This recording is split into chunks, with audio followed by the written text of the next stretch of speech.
Are you ready?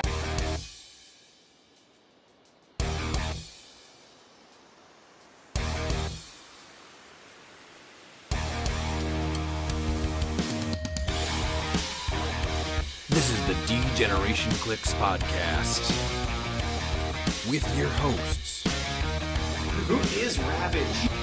Ryan Ruttman, Ravage. Hand me that bottle cap. Miles Kane, Hand me that paperclip. Grab that twine. Gun wrapper. Daniel Schwab, We best friends, Asgard to mouth, and Pete. 'Cause I'm just me.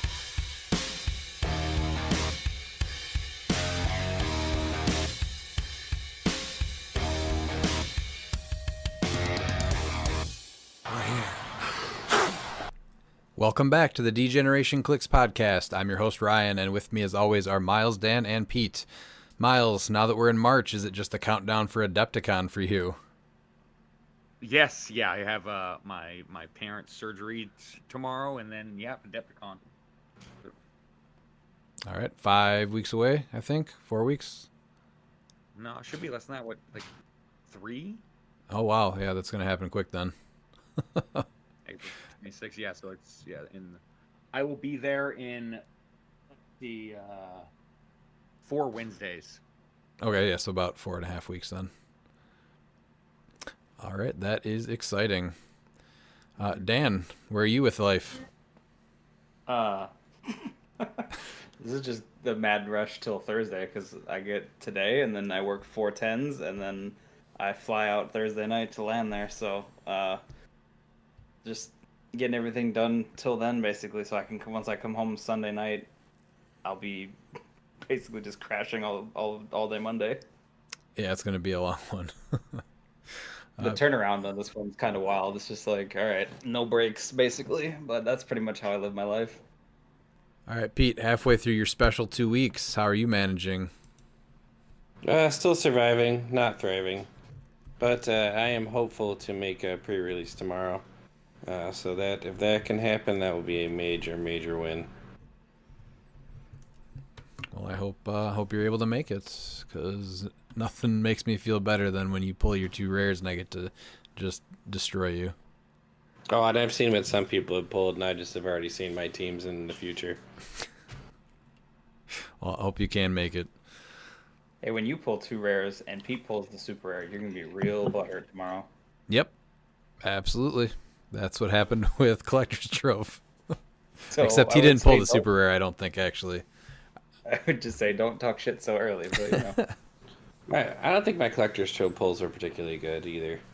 No, they People's weren't. Agatha, what are you talking about? That was No, the first one, pre-release. pre-release. Oh, Yeah, sorry, so okay. yeah, that one may be better. So we'll see. My regular ones for release day were not great at all. I got smashed. This seems a little bit more balanced, though, so I'm actually pretty excited to play this set. And we have plenty of sealed coming up with Spider-Man. I'm glad that I didn't go today because there's too much between this and Florida and everything. Yeah, we today we pretty much celebrated Oliver's birthday. Actually, all weekend we celebrated that, and then we've been packing, just getting things ready together for Champion Clix because we're leaving on Wednesday to head down there. So we have like no time until this is going to happen. But exciting nonetheless. All right, not a ton of news, but they did finally announce an X-Men 97 set, which that right there I think made my month. I'm surprised they're able to get this set out so fast, but I cannot wait to see what's in here. Well, they have the original to go off of already, right? So there's stuff to work with already. Well, this is the actual 97 not reboot. What is it? Continuation. Yeah. So I think it's supposed to be most of the new stuff. I'm not sure how much they'll go back and pull from X-Men Animated. I don't care what they do because this is going to be my set right here. But I think for them. Oh yeah, they can bring back a ton of the Dark Phoenix stuff. I picked up an extra Dark Phoenix just on the off chance that they do make a Colossal Dark Phoenix Legacy, because that would be amazing. Oh God, having two of those to play with you and Pete against now, I'd probably die a little bit inside. And Bloodstone. let's say let's say we get one gambit. How many gambits would be in modern then? We have Deadpool Weapon X. Then we just got one in Collector's Trove, and then hopefully there's one in. I don't see why they wouldn't have one in X-Men '97. So we have at least 3 modern yeah. gambits. No, we have 4, because don't forget the Hellfire Gala one. No, Oh actually, two yeah, other- that's right. And I just played that one too. So 4 modern And yet- gambits. And yet you forgot So about him there's a already. chance that you could just, at Worlds, Redmond's going to play for fun, and we're going to get 300-point only gambits. I could probably do that or pretty close to it Nah, with he'll just- equipment. He'll just throw it on the sideline for cutesies. He'll be like, yes. I just want to revisit the idea that Dark Phoenix is getting a legacy card. That would make my month. See, I figured that was what you were more interested in, was that versus anything else. I never sold my second one. I used to play 2 of those chronically. So Like, I am like ready. Dr. Gray? Oh yeah, yeah. You get that's better than 1 Dark Phoenix is 2 Dark Phoenixes. I honestly don't know if Yeah, there's a there's, more deserving piece in the X-Men animated set than the Dark Phoenix Colossal. I'm sure people would vote for Wendigo, but it's not as thematic. Yeah. Or who was the other piece that got banned with the mind control that you keep pinging? If they, And Jason Wingard. yeah, Wingard. If they maybe tone Yeah, down that'd be Wingard, funny. bring him back, because man, that guy had a legacy too. It wasn't quite the good one, but No, I but just those are the want pieces the that I legacy like that to see can't legacy though. The ones that they have like a legacy. People talked about them for a long time, and they still reference them now. Yeah, no, I get that. I want the fastball special Wolverine Colossus Legacy, 1x2. That's just one that should get done. I'm not sure if that would make sense for the X-Men '97 set, but did they do it? Did Colossus come back in X-Men '97? I don't know if he did, and I don't know if they ever pulled that off in the original cartoon. Did they? In the pilot Pride of the X-Men, they did the fastball special, but Colossus wasn't a big part of the animated series. Yeah, he was in after that maybe first pilot. 3 episodes, I want to say. Yeah, because he was part of the Acolytes. So yeah, he was in at least 3 Oh, yeah. because he had his he had that one where he fought Juggernaut, I think in season 1 or like the early season 2, and then he had one where they were on a farm and you saw Magic before she was Magic. What's her name? Ileana. And then I think he was he on the asteroid when they did the space one? I don't think so. They might not have put him in there actually. But yeah, I am super excited for X-Men '97. That's a set that I didn't think we'd see for another year or two. So the fact that that's coming out and it is soon-ish, I guess. What is this going to be then? This is the set after Smash and Destroy?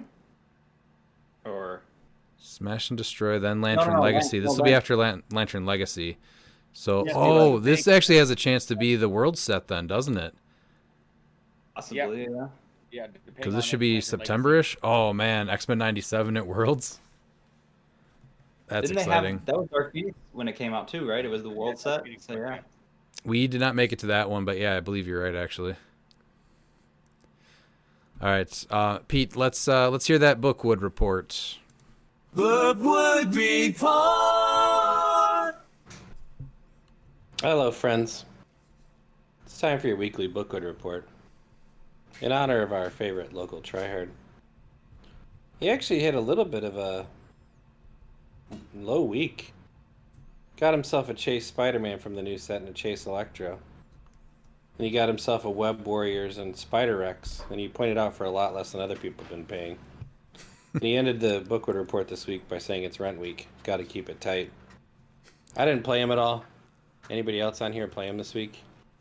No, I know he went up to New Berlin and went 3-0. He pulled the Gauntlet Spider-Man chase. So Something I told else him. too, 'cause it was like he pulled pretty decent stuff, so it wasn't like he pulled crap. So. It looked like he beat Adam. He got the scores. He beat Adam 130-5. He beat Harris 300-80. And he beat Dalton 115-0. He got, let's see. He pulled, did he pull Fire? Yeah, he had Spider-Man Noir and Firestar also, so he had a pretty solid team.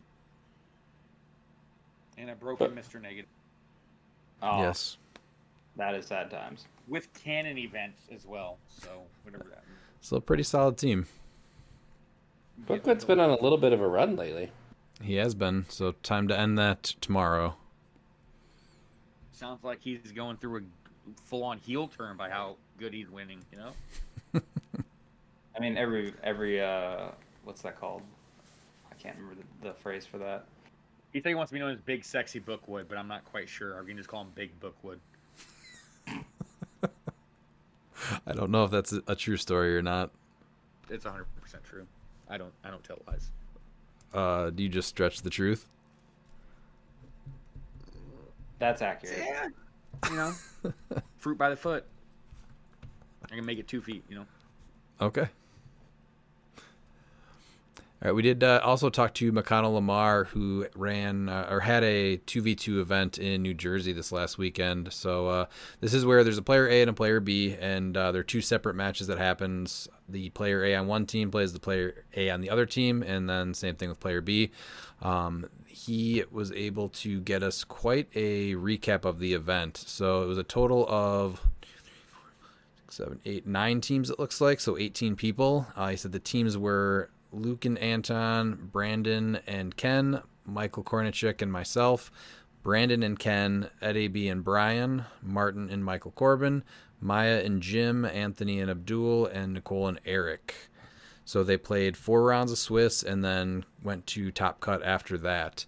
So Dan, do you want to read what McConnell played and his round 1?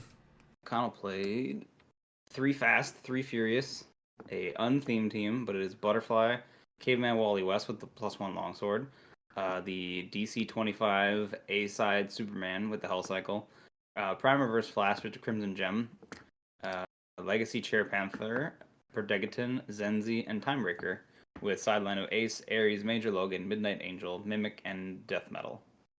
And he played the Nifty Barrel. So his round 1, he played Coffee and Clicks, which was a ruler theme. So it was Hidari Yao with arrows, Colossus with Bucky's arm, Death Metal, the Chair Panther with Avatar of a Tomb, and a Timebreaker Pog, the Pog itself. And then sideline was a Tomb, Michael Keaton, Chthon, and Mimic.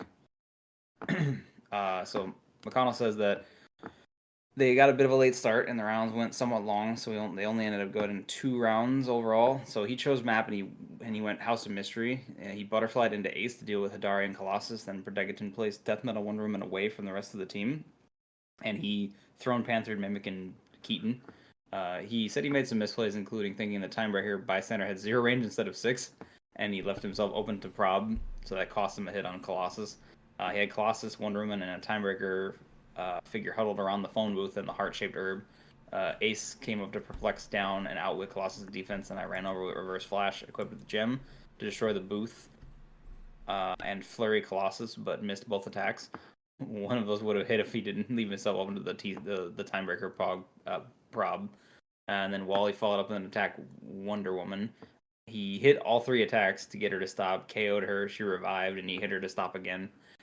He didn't just have the turn to finish her, basically. He also placed Superman poorly, which got him hit by Hidari and a follow-up with Big Arrow. So it ended 110-0 with him taking Reverse Flash, Wally, and Perdegaton. Yeah, whenever you see that 6 range, that's a pretty big deal now. I've been caught by a couple of those things. That was when I saw that on the timer. I'm like, wait, the Pog has 6 range? Because the little guys have nothing. So it's like, huh? It's very confusing because I saw that in Florida or in New Orleans. I was like, wait, that thing has way more range than I thought it did. All right, and then Miles, do you want to read his teammates' team and his first round? Yep. So Michael's team was Team Up to Infinity version 3. It was the Legacy Nick Fury, Balls of Fury with Trick Arrow, Phoenix Sentinel, Solaris at 75, Sentinel at 75, Space Ghost, T2, and Weasel, with the sideline being Fortify, Beetlejuice, Poseidon, Prime Roz, and Zeus. I'm guessing Prime Raws for Nick Fury, because I think Nick Fury's assassin, right? Yes. Yeah, he is. Not a bad move at all. And his first opponent played Wakanda Fury, which was Prime Panther with the +1 longsword, Diana with Hell Cycle, Pegasus Cap with Crimson Gem, the uncommon Shuri with Bloodstone, and the rare War Machine with the Dream Ruby. He had 4 to 5 Pim Particles, Ares, and Midnight Angel, as well as the Traffic Barrel. And so he says he won the roll-off and chose to go first. The opponent chose the collection map to play on. I'm not too familiar with that one. I gotta look at that one. I think that's a new one. On his opponent's first turn, he moved up and set up a barrier with War Machine to block line of fire, along with hiding behind some of the walls that are on the map.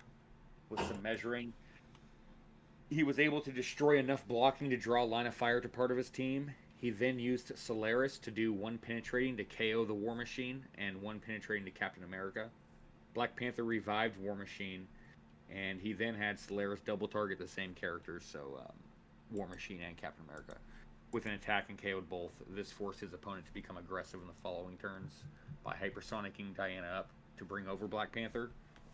Those attacks mostly missed, and on his following turn, Solaris, Phoenix Sentinel, and Nick Fury were able to wipe out the rest of the team, giving him a win 300-0.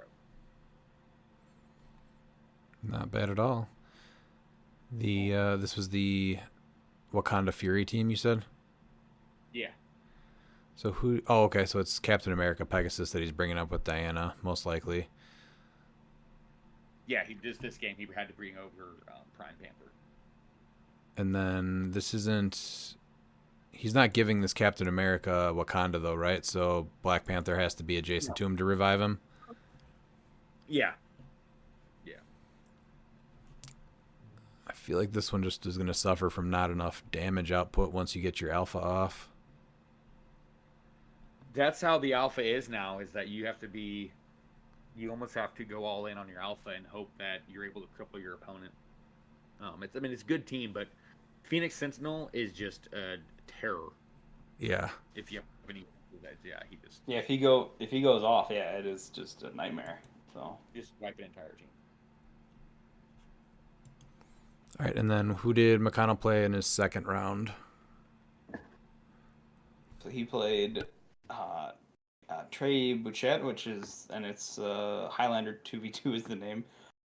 So it's another ruler theme.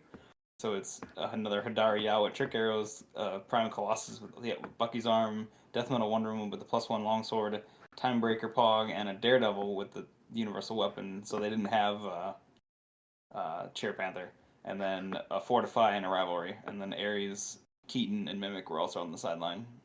Connell said that for round 2, almost exactly the same team, he chose map and took them to the bunker. He said he butterflied in Major Logan this time since we both had Timebreakers to deal with his rollouts and help his. Perdegaton placed Daredevil away from the rest of the team. Then he thrown Panthered Rivalry and Keaton. He was able to carve a path with Reverse Flash and 2 Butterfly Swarms adjacent to Hadari and Daredevil. The Mind Control hit Daredevil but missed Hadari. Daredevil missed his attack on Hadari but was able to break away and carry the Butterfly Swarm away, leaving 1 for the rest of the team to deal with.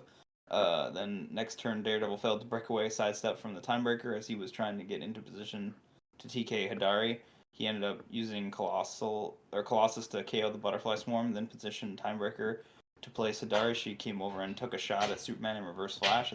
Reverse Flash succeeded on the shape change, and she just missed Superman, who was on Hypersonic and ESD. And he got a bunch of attacks into her to win 100-0, so he only KO'd Hadari. So it looks like it was pretty much just the modern staple. What's the big change is just the Daredevil instead of... Was it just Daredevil instead of a Shuri? Yeah, that's what it looks like. He added, and then he had Rivalry and Fortify. So that's where the 30 points would be. Universal Weapon, Daredevil, and the 2 one-shots. Oh yeah, those one-shots, they really start throwing the point values off, because usually you're going to see Colossus on a motorcycle and then 10 points of equipment for Hadari, either trick arrows or universal weapon. But yeah, Daredevil without the universal weapon and without those 2 one-shots, that would have been 30 points for Shuri. So I think that's the big. What was no, it was Throne Panther. That's what the difference was. No. The team that won King of New Orleans didn't have Throne Panther. Had Oh Shuri. yeah, no, they had Shuri with a tomb. Was that one? Yep. Yeah, the main ones. All right, and then what about Michael's team that he played against? So Michael played against the first potato, Gaia, at 300 points. So he goes on to say that this was a very fun match. His opponent won roll-off and chose to play on Monster Island. So, I mean, no hiding there. No. He moved Gaia up, and the slugfest began. And his whole entire thought process, I mean, for most people, this is how it's going to be when you face high point characters with shape change. If they miss shape change, then he has a shot. That's how it is. Like, all right, this guy. Hope they don't roll shape change. And out of the 10 to 15 attacks that he made that game, his opponent made shape change once. So that tells you how it had ended. Solaris' attack power combined with a 14 attack on Nick Fury allowed him to semi-consistently crack Gaia's high defenses. So he won 300-0. That's rough because like her shape change is terrifying too when she hits it. So yeah. Yeah, so if she would have hit that, things could have probably gone a little differently. I wouldn't even think to run Gaia full point, or well, I guess, or as a main force character. They had Chthon on her as well. Oh, he did. Interesting. Did she just sit by the herb then? I'm assuming, or I know she heals. You choose her to be her own. Oh yeah, and she doesn't take the unavoidable. Yeah. She would take it from Chthon though, right? Yeah, she just wouldn't take her own, but she'll heal at the beginning of every turn. So it's kind of dangerous, honestly, with Chthon, because most people are going to be running the Bloodstone. I guess these are Highlander though, so I guess you got a 50-50 shot at playing the team that has the Bloodstone. Still, that's risky. Yeah, I mean, she's probably of the big 300-point pieces. She's probably one of the worst ones because it's like she's high stats, right, and high like overall, but she doesn't get prob till really late dial, and she's pulse wave, which isn't bad necessarily, and she has a pretty wide range, but I don't know, she's not great for 300, unfortunately. I don't think. Like I like her, but she's not that good. I guess what is she going to be then? A 12 attack, 21 defense, and 6 damage. So you just try to 22 if you're shooting in, because if she chooses herself, things are always hindered to her. So she's a 22 if you can't see in the dark. Okay, and just go after the character that has the Bloodstone right away, maybe if you're playing the team that has it. Mm-hmm. Yeah. She cannot honestly pick up the herb though, right? No, she can't. Nope. No, there's no stop clicks either. So yeah, if you have a figure that's able to shut off her defense, she's just dead. Yeah, that's the other part. Yeah, if you don't have invincible, she's just that stat, which is nice. The 20 looks good, but I don't know. Eventually, you're gonna hit it. No, I know how that works. It's very much that looks pretty until it's gone. That's interesting. It's the Highlander format, though. Yeah, makes it something that like most of us wouldn't look at, but that's a really clever play. Yeah. You want to go to Mcconnell's third round? Sure. So Mcconnell played. Round 3 was. It looks like he played against you, Dan. He played against me. What? Yeah, looking at that team. Well, I'll see you in just a second. Hold on. What the? Why can't it? That's weird. It won't. Huh. Hold on a second. Sorry. Technical difficulties here. It was just giving me an error code. So there we go. Oh well, yeah. This is kind of mine's a little different, but I like this team. So he played. So, the guy's username on Tune is just White Man. So I don't really know who that is. Did he mention who it was though? We found Dan's burner account. Yeah, I don't think I'd call myself that as my burner, but you know. That's why it's your burner. Ah, gotcha. So he played a warrior theme, so it's Prime Panther with the +1 longsword. Good start. King Deadpool and also Bloodstone with the arrows. Diana with the Bloodstone?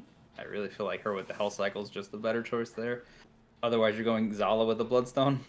And then the new Thor with Mjolnir for free, the Manifold Pog at 25 points, and then Lucas PJ Scott for 5. Sideline was To Me My Hammer, Pim Particles, Ares, Keaton, Thawne, and a Midnight Angel. And he also played the Nifty Barrel. Pretty cool. So Mcconnell said that he butterflied into Major Logan again since they both had Black Panthers. Prodegaton placed the Manifold Bystander away from the rest of the team, and then he thrown Panthered Ares and Keaton. And he put them on the Wakanda battlefield map, so he must have, he picked map then, I'm guessing. Or no, his opponent. So he said he TK'd out Reverse Flash and ran across the map to grab his phone booth and got almost all the way back. He did some repositioning, and it was back to him. Then he sent Reverse Flash and Wally over to Ares Bomb, Jeff, and Diana, and KO Manifold. No points for Jeff, though. Superman carried over Zenzi to stifle King Deadpool and Elsa, and then he later used the Butterfly to have Logan mind control and KO the Lucas Bystander. He managed to KO Reverse Flash and Wally, but used his one-shots along with the way, so he won 95-90. So that was a close squeaker at the end there. Yeah. Yeah, as far as his opponent's build, I think, the Hell Cycle on Diana would have made a huge difference. Instead, otherwise, if you're gonna go Bloodstone, I would have done Zala then. If you're doing that, I think her with the Bloodstone's quite good, and you're accomplishing the same setup basically. And just looking for a big Thor hit. I think it's honestly really hard to be playing Prime Panther with some of these builds, though. He's really good, but you have to be adjacent to the people that don't have Wakanda keyword. He's just durable. That's like his thing, right? Like even if like Thor, you got to kill twice, right? Panther, you got to kill twice himself too, because you're probably gonna have at least one vibranium. Hopefully, he did play the vibranium on the build too, so you could mine it for a turn to get at least one. So I think, and then you can pin particles into Ares a turn, and then Panther's flurry with Ares blades on the first go around, so that could be devastating. And I love King Deadpool and Elsa. They are just a little slow to get across the map. Yeah, the TK is super helpful. Honestly, like I would probably rearrange some stuff on here, but that's just my own personal choices of it. But I still like the team a lot. It's just it feels like it's trying to do too many things though, a little bit. Yeah, I think if it leaned into a little bit more of one thing, it would be a little stronger.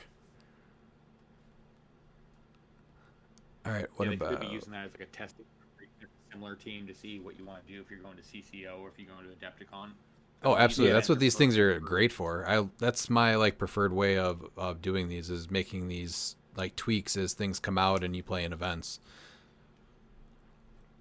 Yeah. I just think that Black Panther is really good, but you have to kind of build in. We were building with him way back. When did we do that? And we made like a Kong team that we made Wakanda. Do you remember that? Konga. With Arnim Zola, right? It was Arnim Zola, and like that was really strong. Where you're leaning into giving them the Wakanda keyword. So I think it's just a little harder when you have to have them up in it and keep them adjacent. But Bloodstone hurts it too because you want to heal Kong off those stop clicks as well. But yeah, the Bloodstone changes a lot of builds. Yeah. I mean, it does until the person holding is dead, and then there's a bit of a difference there. So, yes, it's gonna take. I think the Wakanda route with Kong, I think, is like in Zola. Like, I think that's the strongest build for Black Panther, and someone needs to give it a go. That or a similar one with like Hadari Yao and Black Panther, that Shuri that makes Warrior Wakanda. That's pretty close too. She makes signs. No, it has to be Wakanda. I think the secret is to giving Wakanda. Oh no, there was it's not Shuri. Wasn't there somebody else that makes Warrior Wakanda? Or am I not? No, it's Soldier, Spy, and then Shield. I think just Scientist. I think those are the big three. So maybe we built something with Soldier too, then, not Warrior. Yeah, it wasn't Warrior because it was Zola to give Kong, because Monsters gained his keywords. Yeah, that one I remember, but it was right before, right after that, we made another team, and it was giving, or maybe they just already had Wakanda. It was just the Wakanda team that we built. Yeah, because the Spy, Okoye gives Spy the Wakanda keyword. Yep, there we go. Or was it Soldier with Captain America? I don't remember. Yeah. All right, do you want to go to Michael's team for round 3? Yep. So his round 3 was another potato team. His second straight. This time it's Puzzles, which I hope that's his real name. It is his real name. He's more of a curator anyway. He plays the Ultra Chase Collector with 25 points of objects. Or no, 30. Yeah. Yeah. The Dream Ruby and then the motorcycle. Mern, Chair Panther, and Perdegaton with Mimic and Reverse Flash on the sideline. That's pretty solid. I think Mern is cool on the team because you can still then use your giant reach through everything. It's way harder to hide from Collector. That Dream Ruby on Collector is just sick, though. Yeah. So Michael went on to say, you remember when I said I need my opponent to miss a shape change so I can start taking them down? Yeah. In this match, his opponent rarely missed a shape change roll, so he was able to slowly but surely Collector token his team and KO them all.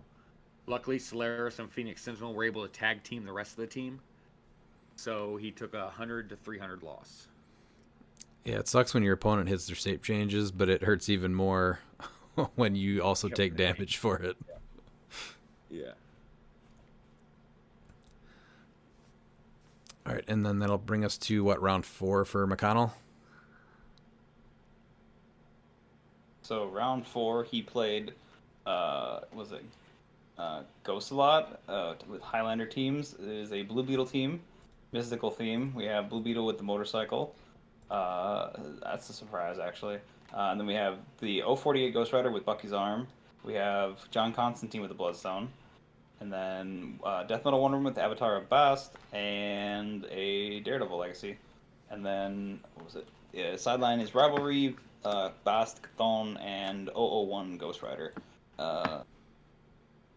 And no special objects. Oh, just the phone booth. So, McConnell said that so 4th round he butterflied into Death Metal Wonder Woman, and he forgot to place Perdegaton, or place with Perdegaton this round, and then he Throne Panther the Rivalry. So that was probably, it seems like that, like being able to take that away is kind of huge. So, and then he put him on the Cord Industries map, was what he said.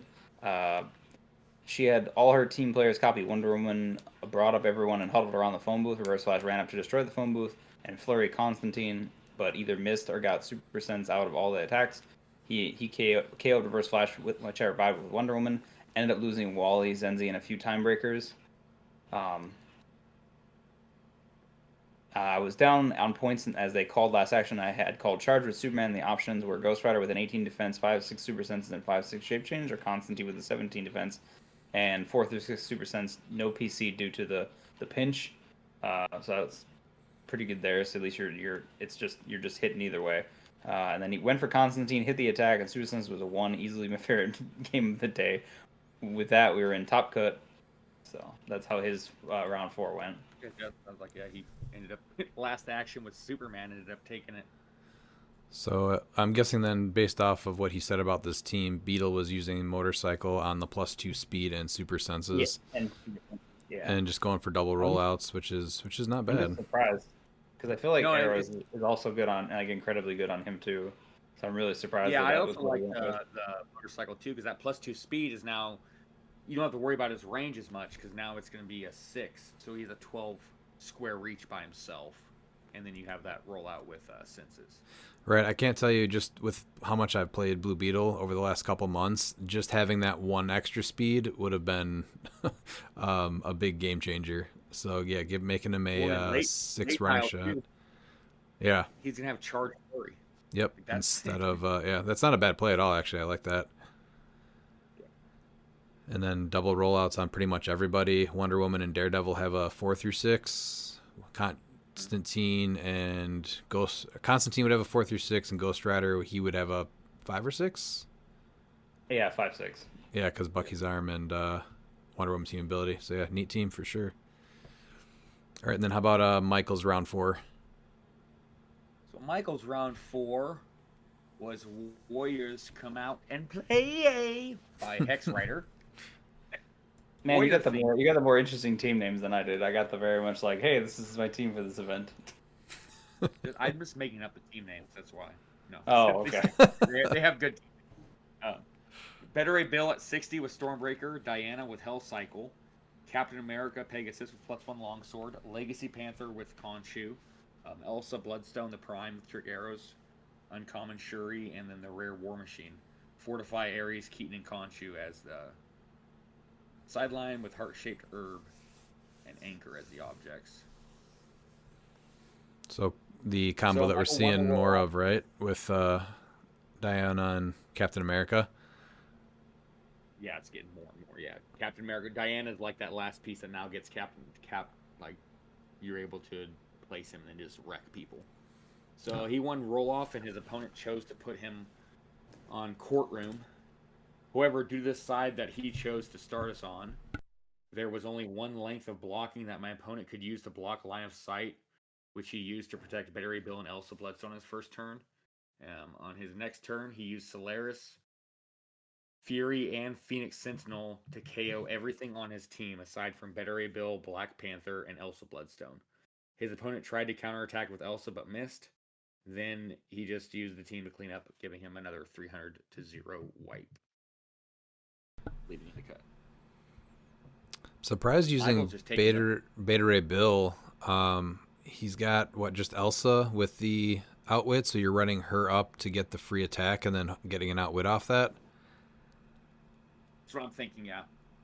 That's what I was looking with that kind of team. You need multiple outwits just because you want to be with him taking away cosmic energy. That's huge. Is it worth running Black Panther out there? I guess it probably depends on his opponent. Which he played the Prime, right? No, the Chair Panther has leadership outwit on his top dial. Oh yeah, I mean, kind of, because I feel like they're gonna go after him anyway, right? Because they want to get their stuff on the sideline back, so they're probably gonna go after him anyway.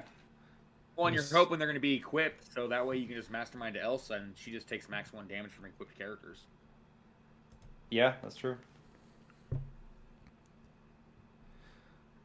And then you can also protect her with Better Ray Bill, with Stormbreaker.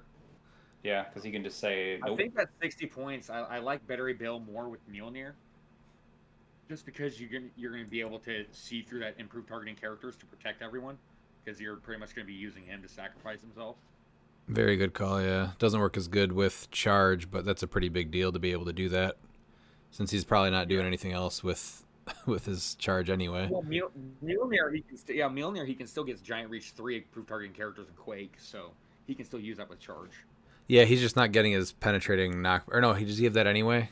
Yeah, it's the close combat expert that. So he's an 11 for 3 instead of 12 for 4. But I do like that call though of giving him Mjolnir instead. Yeah, because he only gets penetrating knockback if there's 3 or more Guardians keyword characters. No, he would from Storm. Well, if he had Stormbreaker on, yeah, that's the difference. No, okay, yeah, so then he wouldn't have that. Okay. No, I'm saying I like him with Mjolnir at 60 because that way you're not too worried about him. Like, you want to get that improved targeting characters because if you bring up Elsa and Panther, you can then bring up Better Ray Bill to protect by seeing through characters. Yeah, that's way more worth it. It's a good team, though. I'm liking these warrior builds. Yeah, absolutely. One thing about warrior builds is they want to go, and I am a huge fan of that. No, I'm all about it. Like, let's go. All right. That was that 4 rounds then? So that was Top Cut, or that was the rounds of Swiss. So that'll bring us to their final match in Top Cut here. Do you want to go over that one, Dan? Yeah. So Mcconnell played his guy in Top Cut, which was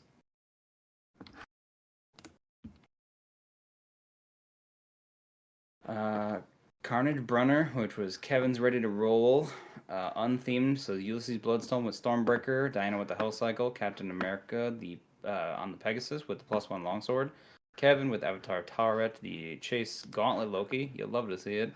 With Timebreaker, Pog, Daredevil, and Legacy Daredevil, and a Lucas Page Scott. The sideline was Rivalry, Mind Gem, Ares, Keaton, Reverse Flash, or Prime Reverse Flash, and Taweret. Let's see. So Mcconnell said he butterflied into Major Logan, and then he placed Diana away from Timebreaker, the Throne Panther to Keaton and Ares, and they took him to I think McConnell took us to House of Mystery. He tried to body block most of the team with Timebreakers and a Butterfly, but Wonder was able to find a spot to attack, KO a Butterfly, and bring over Ulysses. With Stormbreaker, he just wrecked face. Apparently McConnell's to be exact. And he said he got 45 points from KOing Pegasus Captain America, but just couldn't hit enough attacks to turn the tide. He got a good portion of my team, and that was the end of the tournament for us.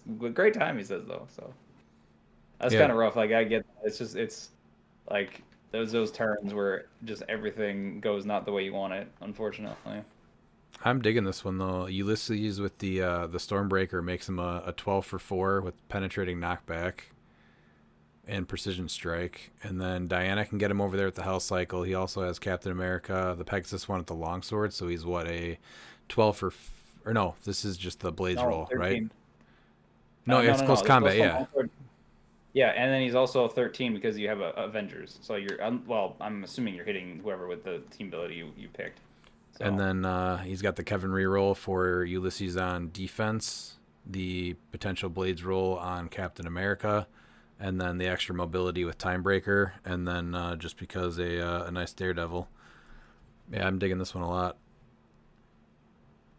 He didn't say anything about Reverse Flash coming in though, did he? No. Well, it sounds like he didn't miss. Yeah, it sounds like he didn't miss though either. All right, do you want to take us to Michael's matchup? Yep. So Michael's final matchup was with KMLVDM. Great radio station. Ant said team is bad. That's Ant, not the Ant of him. It's unthemed. He went with Prime Colossus with Etherin armor because everyone loves the flying Colossus. I'm just imagining him with, wings. Molecule Man Legacy at 75 with the Yaka arrow. Butterfly, Chair Panther with Bloodstone, and Perdegaton. And his sideline was Ace, Caveman Wally West, Legacy Iron Man, Mimic, Mern, and Death Metal Wonder Woman. So Michael won the roll-off, and his opponent put them on Brock's bunker. He then butterflied into Wonder Woman. This was a complex game due to having to consistently measure out line of sights and destroying terrain either through attacks or by moving Phoenix Sentinel. He's able to score an early KO for Perdegaton after destroying blocking and lining up some shots. But he was also able to severely damage Molecule Man and utilize Nick Fury's damage power to prevent Yaka Arrow from freely damaging him. He spent the rest of the game trying to chase down the damaged Molecule Man, but was unfortunately unable to do it. The game ended with him winning 20-0. Unfortunately, McConnell lost his match, so they were out of the tournament. And I can only imagine like a team that's very dependent on line of fire, like putting him on Brock's bunker. Like I can just see, because I've seen Michael play, and he's definitely not like a slow player. Uh-huh. So, yeah, I can totally see that just hampering him. It's an interesting team though, with Molecule Man and Butterfly. Yeah. I wonder how much he was able to get the. There's not too many teams that are going to be able to stop Molecule Man from doing the free Yaka arrow twice a turn, right? You have the Legacy Odin, and then what did he use? He used Nick Fury. Nick Legacy, Fury, yeah. Well, is there any other options? besides that can turn off equipment? I don't think so. Yeah, otherwise you have to run from that Yaka arrow because you're moving it 4 squares, or you're placing it 4 squares twice a turn. Yeah. Pinging up to 2 people. So yeah, that's not bad. It got them to at least they went to top 16. No, what was top cut? Top 8? 4. Top Top 4 had to be top 4. So this brought them to the finals then. So yeah, can't be bad. And then the winning team was Ant and Luke Scheffernecker, right? Or Schefferneck? Scheffernecker, yeah. Okay, so congrats to them. Now, one thing I did want to check out was the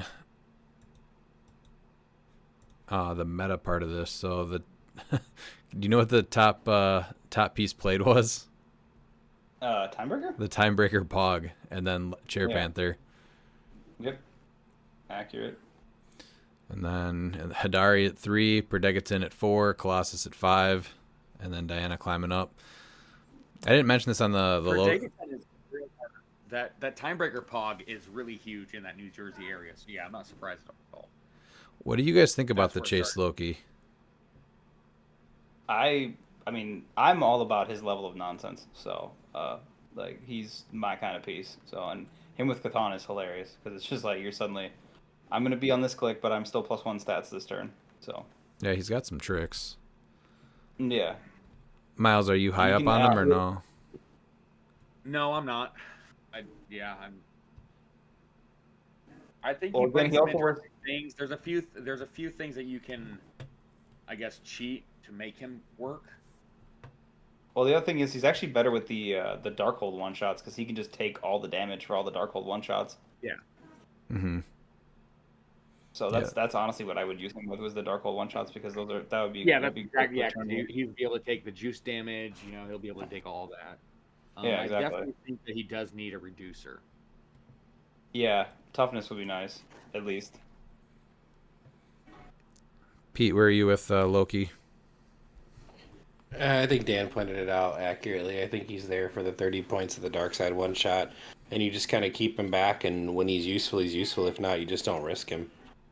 Yeah, it's just I mean, so. he's still, not for nothing, he's still double rollouts, and you can't poison him either. So, and he is, I know Beta takes a lot of that away, but he's cosmic energy. So, Yeah, and you're still going to get a pocket infinity gem when you need it. So Yep. if the offset of that is you giving up 30 points or 35 points and saving something else, like, that's huge. So that's my thought. I don't about think it. he's not consistent. I mean, I'm not going to try to say he's consistent, but I think he's a really cool piece. The sculpt is awesome, too. I have one. Oh yeah, he looks cool. Very excited to play it. Yeah, it's awesome. So he's just a really interesting, well-made piece that does a lot with the new mechanics. Yeah, I can't wait to field him and see what happens, like what kind of shenanigans I can get off with that. So him or Deadpool? Oh, come Loki. Him 10 Yeah. for 10. Yeah. Yeah.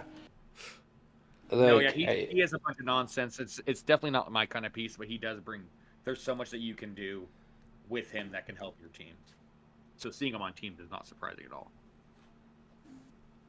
Now, this is not like a super common format. I am a I want to big fan of this revisit one, though. Miles' question real quick.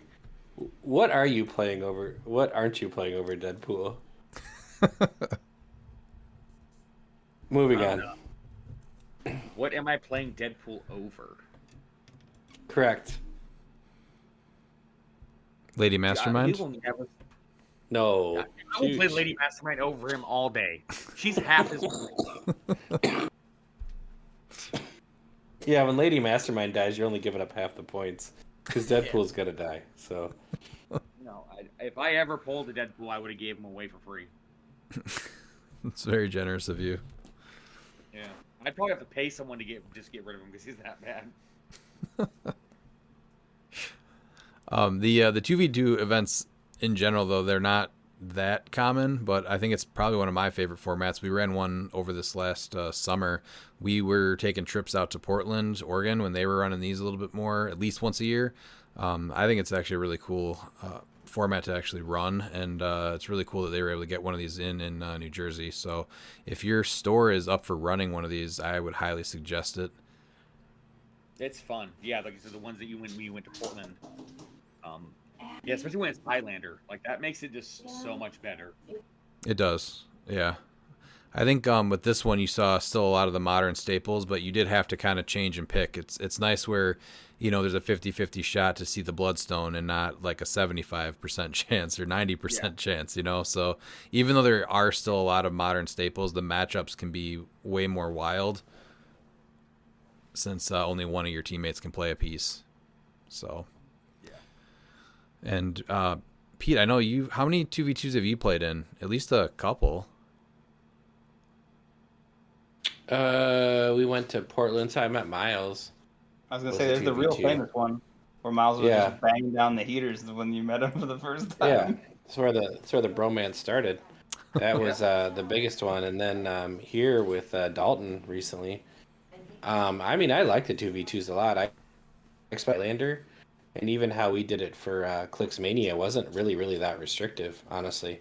We did it so silver. You just have to communicate with your teammate. Yeah, and it's a great format. I absolutely agree. it's something that people should look into more and more. Yeah, I'd like to see more events run it. Dan, have you had a chance to play a 2v2, or have you only judged them? I have only judged them, but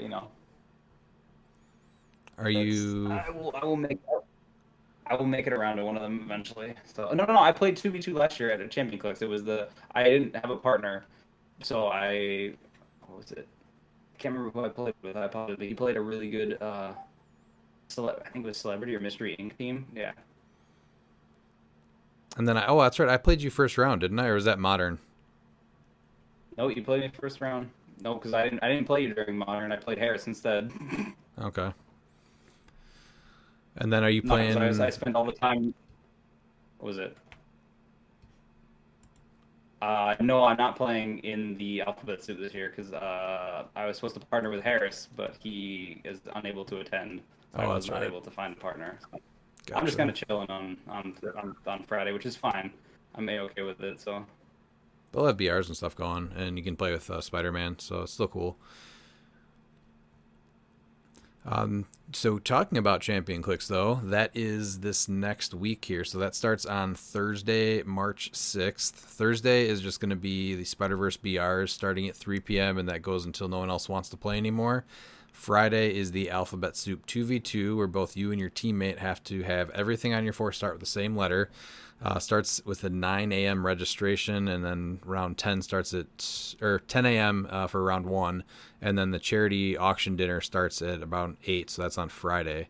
And then Saturday is your 300 Modern, 8 a.m. registration with round 1 starting at 9 a.m.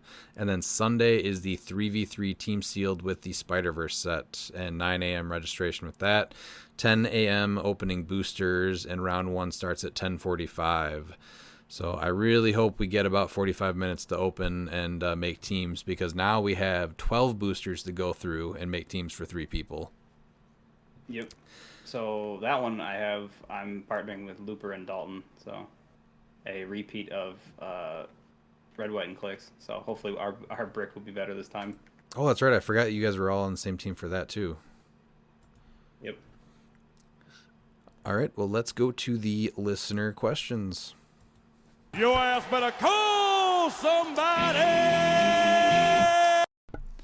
So first we have Anthony Barnstable asking, will you do any love coverage or posting while at Champion Clicks Open?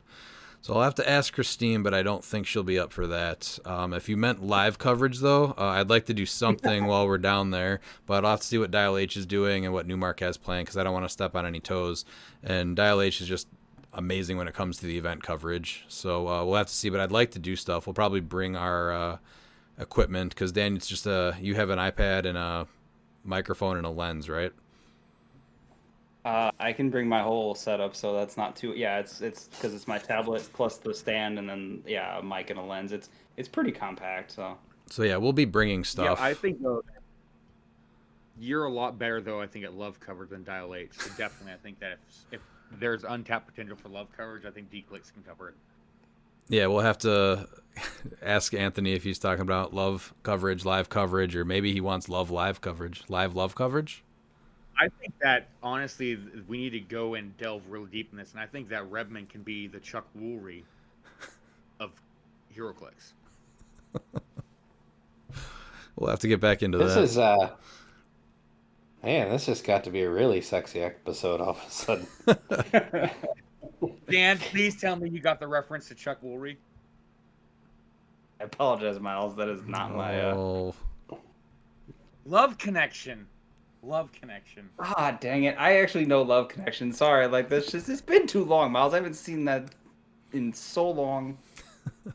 His second question is, what crazy Friday format do you hope happens next year? I'd like to see both players on the same map. I think that would be cool, and I really like theme format, so bringing back some kind of use of the theme format would be nice. The theme format I think needs more love. I think that once people are actually forced to play it in like bigger events, I think people will appreciate it. If people have the option right now, they're not going to pick it. But I think that once they play it, like our 2v2 was themed format out here, and it was It's amazing. I think theme just makes everything so much fun. Yeah, when you have to build for it, I like it a lot. I really liked the 4 players on the same map idea. That was so much fun. Then again, I mean, I like the 2v2 idea in general. So I think if you could just make it not like necessarily restrictive, but just more thought. The alphabet soup is interesting. I don't know. It's not my cup of tea. My problem with Alphabet Soup is like it's just been shown that S is just so strong. I think the Yeah. best way to go about that would have honestly been if both players had to pick different letters, kind of like what we were just saying with Highlander, and you have a 50-50 shot of playing against the meta pieces. In S, you have a 50-50 shot of just playing a specific meta piece, but there's so much stuff. It's going to be a lot of Scarabs, Spider-Man, Scarlet Witch. There's just so much S.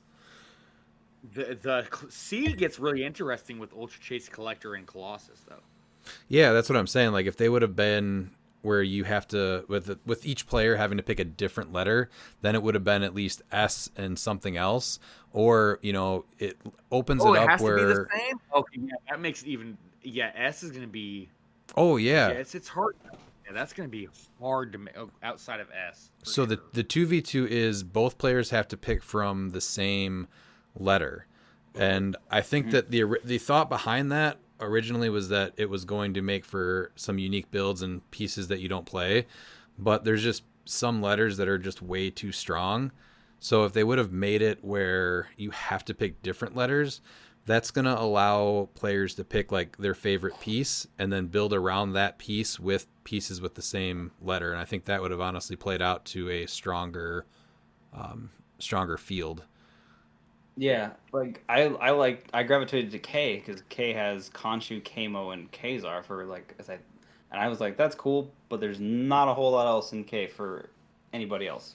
Which then that Basically. just X's that out, yeah, and all those pieces. Yeah. So Mm-hmm. I think that there is a good idea there. I'm not sure how it's going to play out. I think that it would have been cooler if they did it with where you have to pick a different letter. That would have made it a lot stronger. And then, Pete, Pete, kind of worked for the last 2 years too, because you had like Prince and Popper or apples and oranges. So like there was variation between the two teams. It wasn't two of basically could be the same team.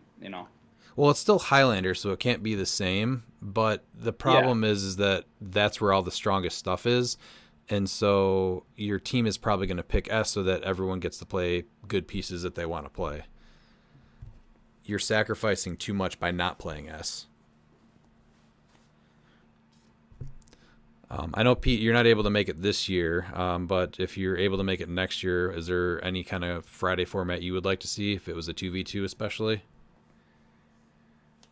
The alphabet soup thing I think is an interesting idea, but I wouldn't really look forward to that one as much as just like either theme or theme Highlander or something else.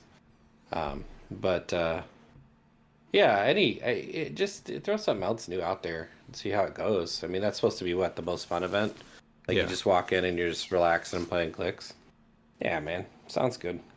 2v2 is always a good idea. I mean, you gotta throw stuff at the wall to see if it sticks. So I'm not at all against this. Like I'm happy they're trying stuff. Oh, absolutely. Like we're still playing in it, I just I think that I would have rather seen something a little different, but I'm still excited to play and do the 2v2. So it's not like we're raging against it or anything. No, I just didn't want to give off any immediate I haven't even played it and I'm already negative about it. I think the biggest thing is that I do want people to know that it's the same letter, because just like Miles just said, he didn't even know that you have to be the same letter as your teammate. So I really hope that people get there and they didn't build teams with different letters. Yeah. All right, then his third question is, what are things you want to see from Champion CLIX Open this year or in the future? I'm really happy they brought back Thursday as a day that the event runs through, but I would like to see an actual event happen on the same day, not just BRs, and I think that's really my only wish. Otherwise, like I've said many times, this is my favorite event of the year, so I don't really have too much to complain about. Everything is just run so well, so smooth. Since it takes place in Tampa, Florida, I'd like to see Hulk Hogan make an appearance. Takes place in Orlando. Orlando, yeah. Close to Tampa. Okay. Yeah. Still a little bit of a drive. It's closer to Tampa than I am. I mean, a lot of things are closer to Tampa than you are, Miles. Yeah. You know, I know people don't like, dislike the man that portrays the character of Hulk Hogan, but I love the character of Hulk Hogan. It's very random, but okay. Oh, that's Hulk Hogan. It is Hulk Hogan. Dan, do you have anything you'd like to see in the future? No, I think just expand upon like what they've been doing. Honestly, like they do like Champion Clicks is like it's that and Worlds, like those are top two, and it's Worlds is up there because of like what it is. Champion Clicks is up there because of the quality. So like that's the biggest thing. If they just keep taking what they're doing and improving upon it, I think it'll only get better from here. Like I really enjoy the dinner is a lot of fun. Like it's worth like paying for and going to. Like I had so much fun at the dinner last time, and the modern was great. The 2v2 last year was a lot of fun. It was very different. I mean, even from like what normal, because it was like all the high rarity stuff and then the like pulp. I know pulp side No, wasn't that that great, was but that was what was it? It was theme, I think. Theme and pulp, wasn't it? was it? Oh yeah, I 'Cause think it was theme and pulp. Yeah. Prince and Pauper I was just know the the year pulp- before that. Yeah, I just know the pulp side wasn't as exciting, but I think pulp is in a much better place this year, so like that would have been cool. Um, so I think just that in general is good. I mean, having modern and a team sealed is awesome. I think it was what was modern. Modern is what all day Saturday basically from like start to finish. Yeah. Yes, Saturday. And Yeah. Okay, I think if you're gonna do that, I'd almost want Thursday to be the 2v2, and then Friday and Saturday to be modern, and then Sunday be team still, just to give modern. That just seems like a lot to pack into a day, I guess, depending on the turnout. But that's a lot. Like I remember that was just a long day on Saturday. Yeah, it's not a terrible idea. I just know that a lot of people, even like yourself, like you're traveling on Thursday, so that would have meant that you had to sit out on another event by chance if it's Thursday. Yeah, well, I would have still sat out on the same event as this year, unfortunately. But I mean, it would have probably just encouraged me to try to get that extra day. But it was just this was what I was able to swing. So, with it's more work than it is like the time off necessarily, right? Like I could have probably swung the extra day. It's just I can't get the extra day off of work. So Yeah. But yeah, I think that's the biggest thing. Maybe that'd be my only small critique. Otherwise, they do a really great job. So like it's a wonderful time down there. Like it goes so fast, but it's so much fun. This is the first year that we actually get to bring Oliver down there, and so we are happy to share that. He's going to be running BRs on Thursday and Friday, all day. He's gonna win the BR King. Possibly. Are they doing that? Yeah. Oh, are they still doing the overall champion thing like they did last year, where your performance in all three of the events type of thing? Yeah, that's on Sunday. Okay, all right. So I will definitely be out of the running for that, but that's all right though. All right, and then Pete, what do you think? Any opinion on this one? I know you haven't gone to this event yet. You've just heard secondhand how I great think it is. Yeah, I think they've done a great job, and I like how they've expanded it to the IC regionals and everything. So I just think they just keep supporting and building on obviously a really great experience for HeroClix players to support what they've already put together. To hear you guys talk about it and how it's in a lot of ways. I mean, I have such a good time at Worlds, that if there's something that's better than that, I'm gonna see it at some point. It's just not happened yet, so. Next year's the year. It's just amazing that this is so player driven, right? Like this is somebody's idea and they've just built it to this. So I just want to see it keep going. And Yeah. Great job by David and his team. All right, then we have Damian Davis. Should WizKids allow entrance music at Worlds for the final 2 players, and should they have announcer like the boxing legend ringmaster Michael Buffer announcing the players and their teams? Let's get ready to rumble. I'm actually down for that quite a bit. I think the only issue is really just the music if it was recorded or live streamed. But when Newmark was on here, he said that Champion Clix is doing something similar to that this year for the, I think, top 4. Well, you get the AI. You can make people, they can tell you what they want their song about, and you just make it. Yes, that's something you can do. Yeah, just saying. That gets around that. I don't think I want a random AI music for me at one of these. You don't want the King of Kenosha sung by Motorhead? No. Okay. Where are you at with this one, though, Miles? Yeah, I'm there. I would love to be the announcer. That would actually be pretty I'll bring good. out my Miles, my the monster announcer. truck Oh, rally wow. voice, and we'll go to town. Any take on that, Dan? That'd be interesting. I have like one particular song that I want them to play, but it'd be funny. I don't know if it'd be. Yeah. Is it an it'd be- AI it'd be- song? No, it's not. But good try though. Oh, I figured it'd be behind the green door. No, not this year. Pete, what's your take on this one? I'm 100% in favor of this. Either you get Michael Buffer or you get Miles Buffer, which is kind of just as good. Maybe Miles Buffer is a little more handsome, in my opinion. Yeah, we'll see. And, Let's Get Ready to Rumble's already. They've already have that, and then It's Time is Bruce. So I'm gonna have to figure out mine, but I'll try and work it out at Worlds. I'll see if I can do it. Yeah, I think this theme would be really good to entrance, see. I mean, I'll even go one step farther and think you should have theme entrance music to every part of your life. You walk into work, your theme music goes off. You go home, you walk in your house, theme music goes off. Pyros, how much better would your day be? I second that. I have certain songs that I play during the day. I'll put it on my phone and I'll put it in my pocket as I'm walking in the house. We had songs that we would put on our drive to across the street from Worlds, from the hotel to the convention center. Oh yeah, just Every got morning. you off on the right start. We every might day. have our own entrance music when we show up at World. It won't be AI generated though, Miles. I'm sorry. I know I'll generate it. Okay, Miles Listen, generated. if Miles Buffer's in charge of announcing the top 2 at Worlds, you It won't might be AI able to get. It will be Yeah. degenerated. You might be able to get Miles Buffer to generate AI songs for you on the fly. Yeah. All right, going to Paul Cote. What 4 teams should you practice against going into Champion Clix if you only have time for 4 teams?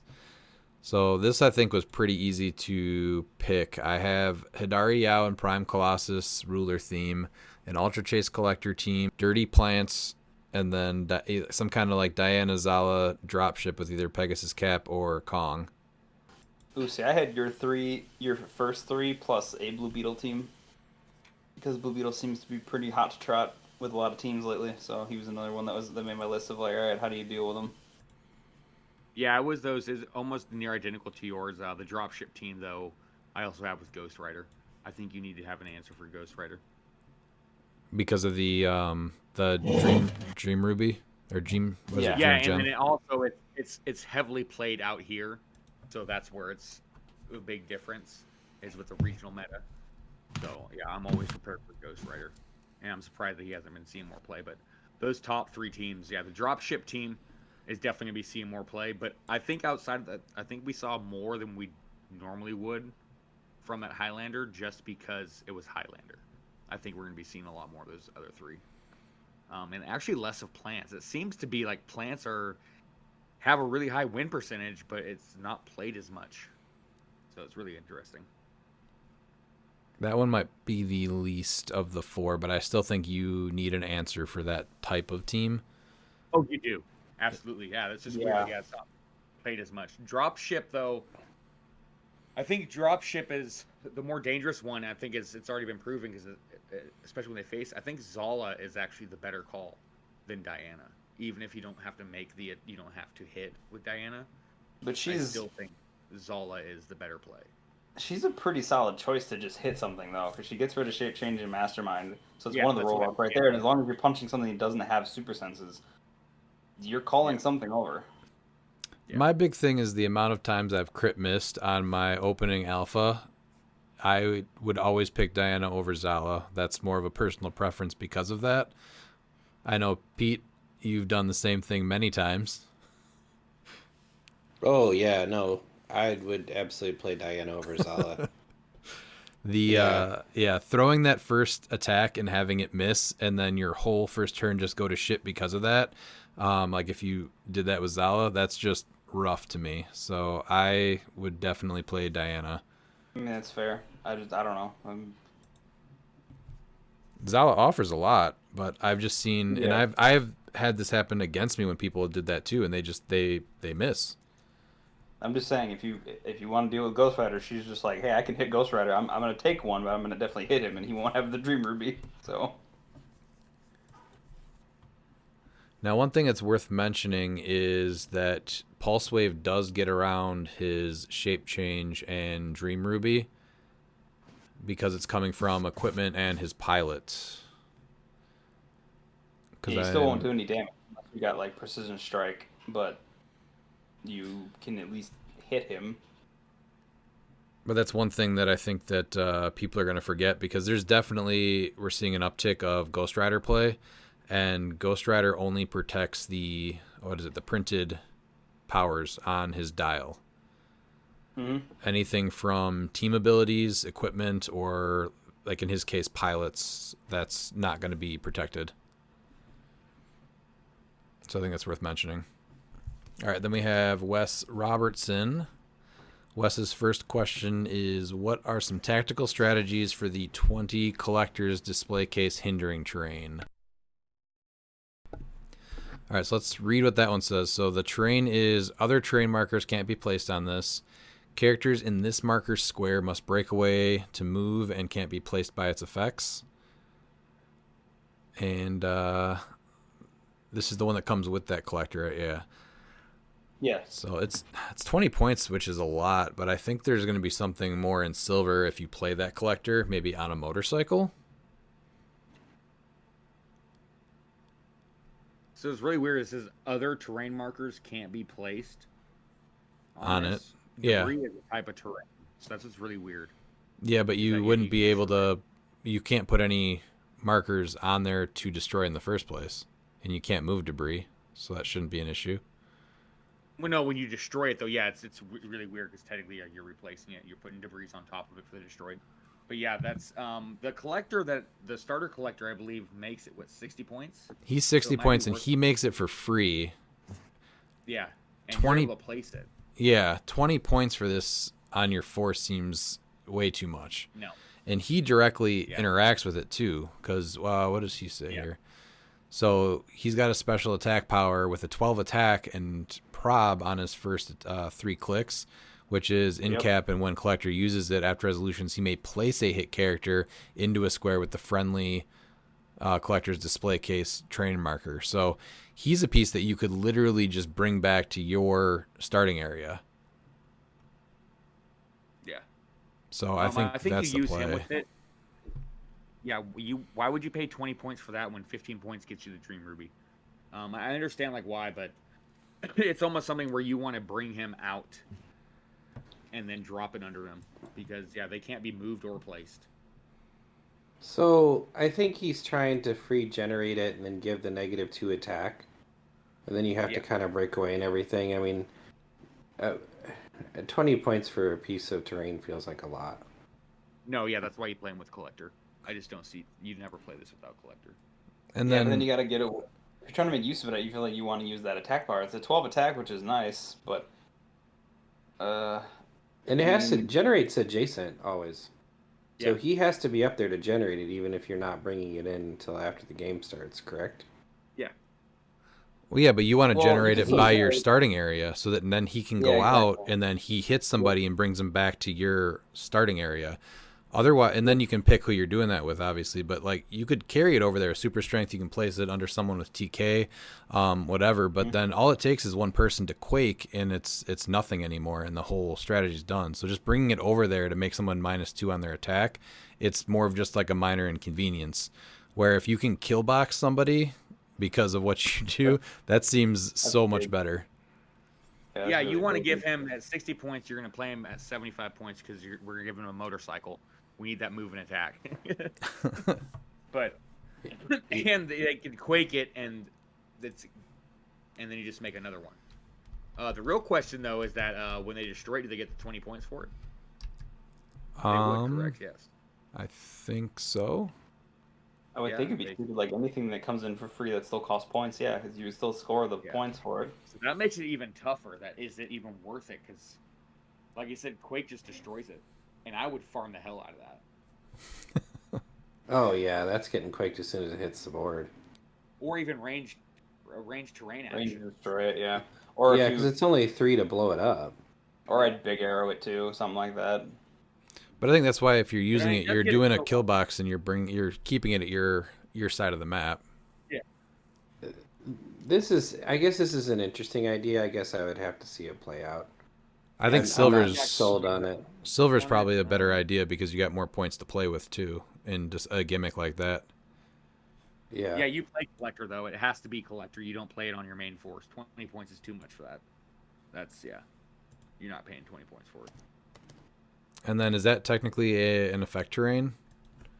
Yes. So you would have to even put it out 5 squares then, too. Yes. So it's even a bigger inconvenience. So yeah, if you're playing it, you got to play it with that collector, and really sell out to the gimmick. Yeah, but you can kind of make that work. He's got some keywords which works well. Yeah, you got to pay to give him move and attack, but yeah, it's doable. Yeah, it's doable. You give him a motorcycle.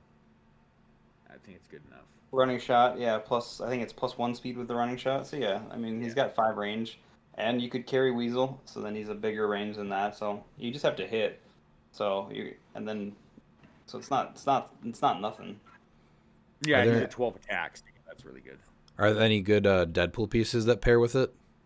Oh, there are Deadpool pieces you can pair with it. I wouldn't say they're good. Okay. I was gonna say it's a thing you can do, but I don't know if it's good or not. Yeah. That falls directly under this is a thing you can do. I mean, Gauntlet Deadpool themes with him with Cosmic. I So if you're going for the Fellowship, that could get you Fellowship. You're going for the Fellowship. All right, that's half your team right there. Here. Yep, that's half your team, Wes, right there. Mm-hmm. All right, his next question is... Chillbox, though, yeah, that's the answer for that. Yeah. Next question is... God damn it. What? What did Miles say? With what? What did he just say? And you said that's the answer to that? His kill box. No, that's all. You're just agreeing that kill box is the answer. It's more like get killed box, but sure. All right. If you bring it over, no, it's fine. I was waiting the whole time to make that joke, and now I've made it, so I feel better about myself. Okay. All right, his next question is, has Hawkeye and Hawkeye become less effective as an alpha piece, or have they just fallen off a recency bias in playability?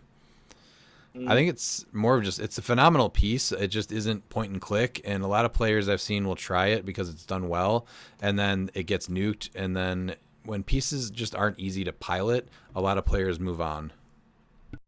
Yeah, because Joseph is still playing with it. He's still winning events with it.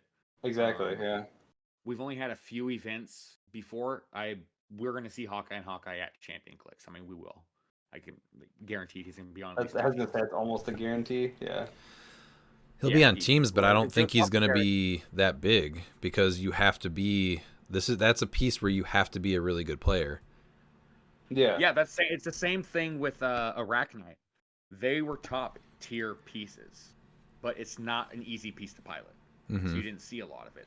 Same thing. That's been the difference between the Prime Spider-Man and the Prime Colossus, is that even though Prime Spider-Man was winning as often as Prime Colossus, he wasn't on as many teams because he's not as easy to pilot because you have to charge with Colossus, it's just one thing. Whereas it's more of a nuanced, even though it seems like it's not, it's more of a nuanced piece. So yeah, Hawkeye has not become less effective at all.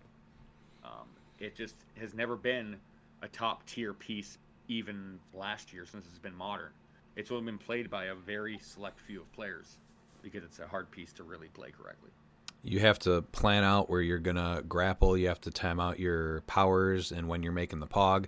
There's a lot of stuff that goes into it, and that's kind of exactly what Miles is saying. Like Arachnite and Prime Spider-Man, you have to make those decisions on like when you're going to sidestep, when you're going to put terrain under someone, when you're going to flurry, are you going to free move the entire space, like lining up where you can use his wall crawler ability from. Like there's a lot of decisions. You can't just play some of these pieces and do well with them just because other people are doing well with them. It scares me every time I see Harris play it. So Hawkeye and Hawkeye is still a thing. It never has really it's not any worse of a piece. I think it's just shifted from keywords that it was played on before, because like Detective was huge last year and we lost basically everything Detective. So now it's like, oh, does it get played on Avengers or does it get played non-theme? Like obviously Josapha's doing I think non-theme right now, but Yes. it's still like such a piece that you just have to look out for. Like I just saw it got played 2 weeks ago, I think, and I'm like, okay, I need to take care of this because I can't just let them grapple up, shoot me, and just mess up half my team, because they will easily do that if you aren't ready for them. And honestly, the theme thing's a really good point, because when was the last time that the meta was this open as far as people building with unthemed teams? It's been a while. I'd say like 2018 maybe.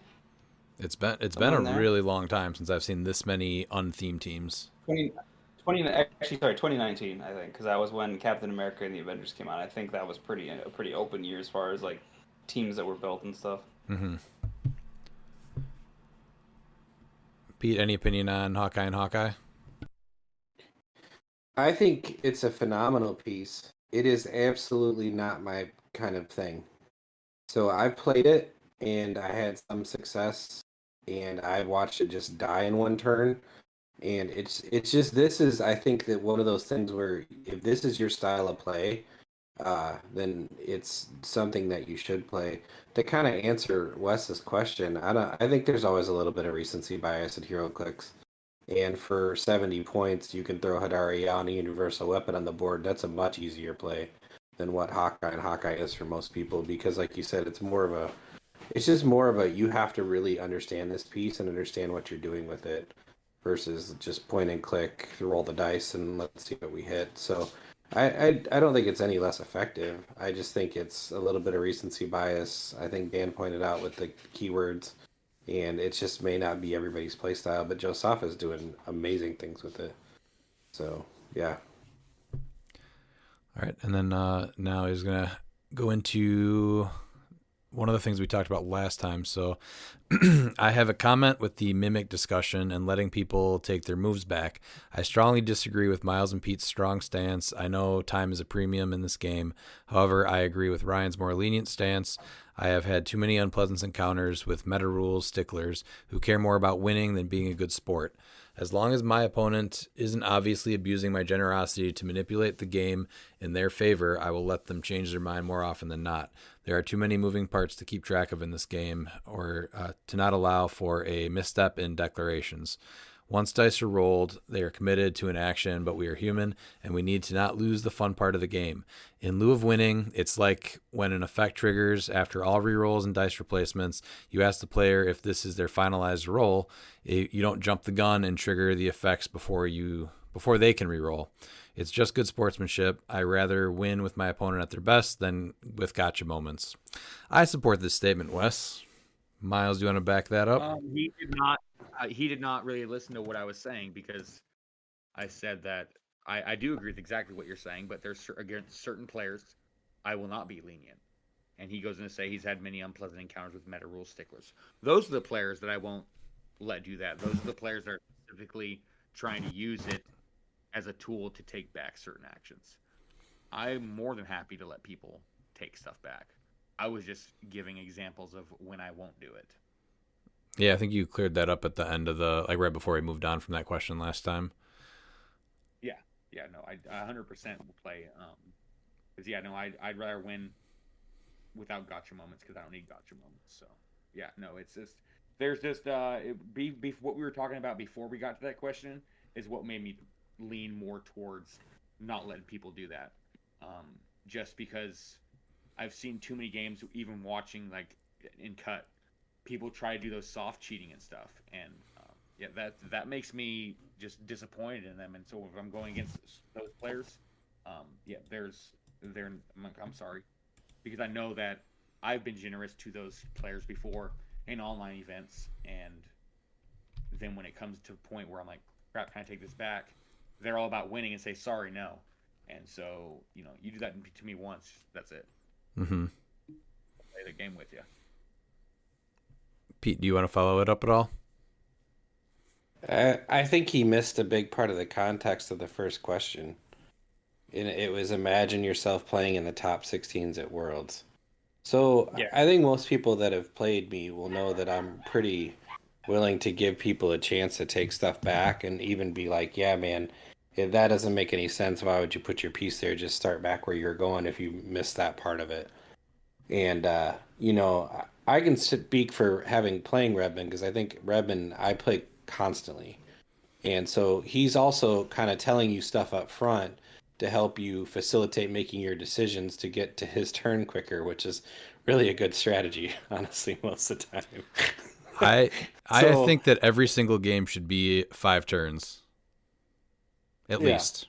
So to answer Wes's question, I don't think I'm in favor of any gotcha moments or bad play state or anything else. I agree. You want to play your opponent at their best. But I think in that example at top 16 at Worlds, and to me, the example read pretty clearly that the person picked it up and then you said, well, now I'm going to get the mimic thing. And they said, well, wait, I'm not going to do that. Then I think all you do is really say you involve the judge. That's a very high level moment. And at that point, when you're playing top 16 at Worlds, everybody knows what the Mimic does at this point that's going to be sitting at that table. So if you had a moment and you forgot and you say, oh, well, I didn't want to pick it up, and I'm the player that gets to make the decision then at that point, then I just say, well, we involve the judge makes the decision. And the judge comes over and says, hey, man, like, come on, he doesn't want to pick it up now. Like, you really want to do that? And I'll say, you're the person here making the decision, not me. But I would say that trigger, that unique trigger that's just what it is, a unique trigger. So you just have to really think about it, what you're doing. And if you're on the biggest stage trying to get to top 8 to try to get to a world championship, you gotta really, human error is part of the game at that point. This isn't us sitting around playing for an op kit on a Monday night, you know? So I think that context means everything. And even then, I'm still not going to be a jerk to anybody when we play. I think at the core of what we are a part of on this podcast and what we advocate is fun and a hobby. Like, you know, be competitive, be a good part of the community, and have fun. So I think that context is huge. It's not just rules lawyering every time somebody says, you know, something. I'm not going to be like, well, you said it. You said it already. You can't take it back. You said it. It's in the universe. Like, we don't do that. None of us play that way. And the biggest thing is, like, absolutely call a judge if you need to, but that does eat time. So if there's things that you can figure out before it comes to that, and that's why I say specifically, don't just roll your dice and then now you guys have to talk about it and then you guys have to have a judge come over. If you just said in the beginning, if you do that, I can do this, that would fix everything. And save you upwards of like 3 to 5 minutes, which in some cases is a full turn. Sometimes it's a quarter of a turn, but to be completely clear on that particular trigger, if I did that, like if I was the person that came across and picked up, like, say, my phone booth and somebody says, oh, okay, well, I'm going to activate Mimic. And I thought, well, I probably didn't mean to do that. I can't take it away from them. They're now making that choice, even though it's my turn. Like, that's the trigger that brought in Mimic.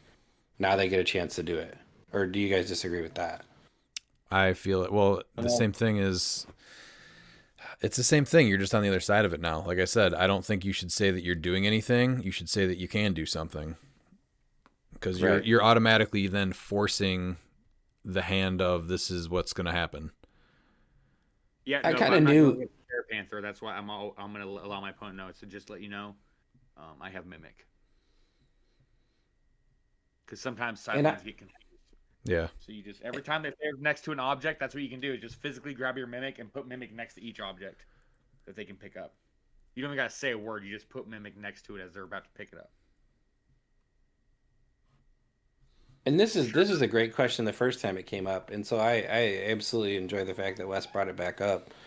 I just think that the context is really, really huge to that question. It is, for sure. All right, then we have something from Westpool. We have been introduced to Miles Kane, Aqua Miles, Evil Miles, in all of the Miles verse. Is there a humble Miles, or are they all just arrogant? I just have one simple thing to say this. This is from Proverbs 11:2, Westpool. When pride comes, then comes disgrace, but with humility comes wisdom. I don't know if we can just write off the Miles verse, though. That sounds very Miles verse- scary. It Also, sounds. I really don't know what he's talking about because, like, humility means the state of being humble. Both it and humble have their origin in the Latin word humilius, which means low. And I guess if we're going based off of that, then Westpool's got to probably have the most humility because, like, he's the lowest of the low. You know what I mean? All I can picture now with the Miles verse is like the end credit scene of Ant-Man with the Council of Kings, but they're just all Miles. It's the Council of Canes. It's the Council of Cain. The Council of Canes, yes, that's good. This is being made. I'm gonna figure it out. I'm gonna remake the Council of Kings. It's gonna be the Council of Canes. I'm a big fan of the Miles verse, actually. Mm-hmm. I think it's a great idea. Yep. Yeah. And hey, I just have one question after Proverbs. What does Miles 3:16 say? Miles 3:16 says, "I'm humble." Boo. That's a terrible quote. I know. Here it goes. Also, and he also got it right. I am humble, but I'm also the humbler. And what humbler means is a verb, Westpool. So I'm teaching you some stuff, and it means to destroy the power, independence, or prestige of. And so what I'm doing is I'm humbling everyone else. So in that instance, I'm humble. That might be a stretch, but we'll run with it. What are you talking about? Destroying the power, the meta. We're destroying the meta. We're getting. Look at John. John's making the past, present, and future. All right, we're destroying the power of the meta. Okay. Can you just imagine the amount of cigarettes smoked in the Miles verse? A lot less than it used to be. I can promise you that. Proud of you, Miles. Good job. That's good stuff. Yeah. All right, and they did want to Now I'm end. probably gonna have 2 packs again because of this question. I'm not humble. He did want to say my heartfelt and sincere thoughts and prayers for Miles' parents and his whole family. When one of us in this community hurts, we all do. Aqua Miles can choke on a fish hook, though. Yeah, he probably chokes on a few of them, but that's Aquamiles. He does things weird. He does. That guy has one amazing appetite, Aqua Miles. Yes, he loves his food. Going to Peter Marshfield. In the recent weeks, I've mentioned several unmentionable shows. Good job, Peter. The question is, will this comment be worthless or less than worthless, like the negative $12 bill? Pete, I hope you caught this one. Pete caught it. Quentin Tremblay approves. Oh, we'll leave it at that, I guess. Yes? Yeah, Peter will get it. He's got it. And anybody else that watches Gravity Falls. This is just constant Gravity Falls references between Peter and I. Also, as Weird revolving inside joke. But it's not. You guys could all participate in it. No, I know. It's the fact that I just don't participate. I'm like, I understand, but yes. I'm not participating in a Gundam show where things are swinging around like windmills, I'll tell you that. also, as Miles has called in, perhaps the future was in the past. First question is, as I have no capacity in my life to attend either the Champion Clix Open or the Adepticon Modern event, I come back to you guys with some more Silver Age talk. Given that Spider-Verse is dropping this week, what from this set do you see becoming part of the meta? Miles, do you want to start with that one? Did you say no? I said, oh. Oh. I mean, Stuff, yeah. the easy picks are like the glider equipment is an easy one, right? I'm assuming Becoming some part of of the silver meta, it's really tough because I'm not. My mind really isn't for silver. Like I know. Cooler Yeah. is. But yeah, I mean, I have Adepticon coming up, and so yeah, it's real. I haven't. It's been just straight with Spider-Verse in the modern meta. It hasn't been with silver. So I think I would actually be. I wouldn't be. I guess as Westpool. I guess if I wasn't humble, I would just tell you the wrong answer. But yeah, I'm not comfortable in saying exactly what from this set is going to see the meta in silver, because it's still there's a few things. The spot 100% will. I can tell you that. Spot's definitely a thing. Yeah, spot is 100% a thing. I'll have to get back to that next week. I'll do some digging, but yeah, it's been straight modern, ready for Adepticon for me right now. I think he brings up one of the number one answers in just a second here, but I think the Chase Mysterio has a really big chance. The keywords are just really good. He's looking really good. Celebrity and Scientist.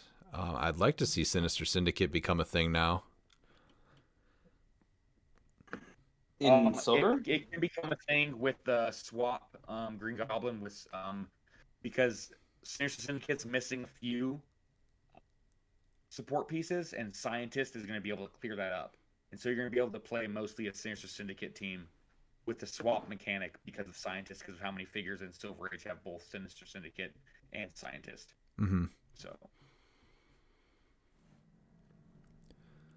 I think that we talked about him in the set review, but Hypno Hustler, I think I'm actually looking more and more at. The opposing characters within range and line of fire can't remove action tokens except by clearing. He makes Pogs that have Perplex. He himself has Perplex. Yeah. He sees through characters and elevated terrain. I think this guy might actually have something with him. And I think silver is where you start getting more gimmicky builds. So I'm not sure if this is going to work in modern, but I think again, celebrity since scientist. Well, in silver too, you can give him the Liar, and you can give him the what is that? What's the one that gives you IT hindering? And then you see through basically. Yeah, you basically see through everything, and now you've got a 10 range mind control. Do you want to give him one of the cubes? Cubes, the old ones. Oh, to give action tokens. Yeah, free. He gets improved targeting, hindering, and that's the blue one, I think. Modifies range +2, and he gets improved targeting, elevated, and hindering.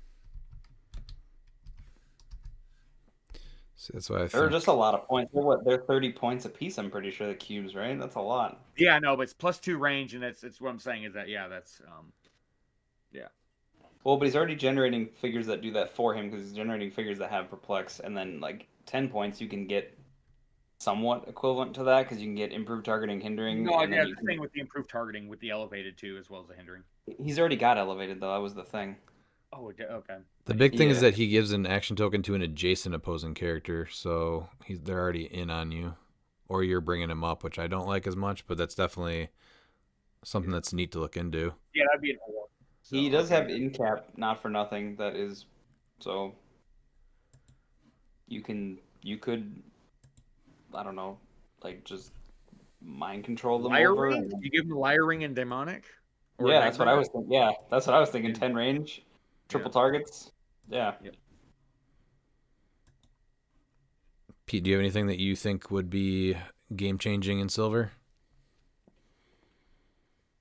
Oh, I think a lot of the stuff for Spider-Man family is huge in silver. The is it the super rare that does the Faraday webbing? Yep, Faraday cage. Yeah. Oh yeah. That guy's awesome. Yeah, that was my pick for silver. Like, hey, just protected pulse wave energy explosion. Cool. Yeah, and he's still pretty decent other piece other than just that one thing. I think that getting Pulse Wave onto Spider-Man teams with Spider-Punk is something you look at, but now with the Universal Weapon or Exospecs, you could do that anyway. But Does he not I already think there's have? a lot to like in Silver from this set. I mean, you Does he can not already basically have cheat about Wolverine? everything you want on the Spider-Man family anyway. Well, here you Yeah. go. So This is right here. This can be the first people that say it is going to be us. Silvermane with Silvermane head is going to be meta because you're going to make him X-Men and you're going to swap him so you have the Silvermane head.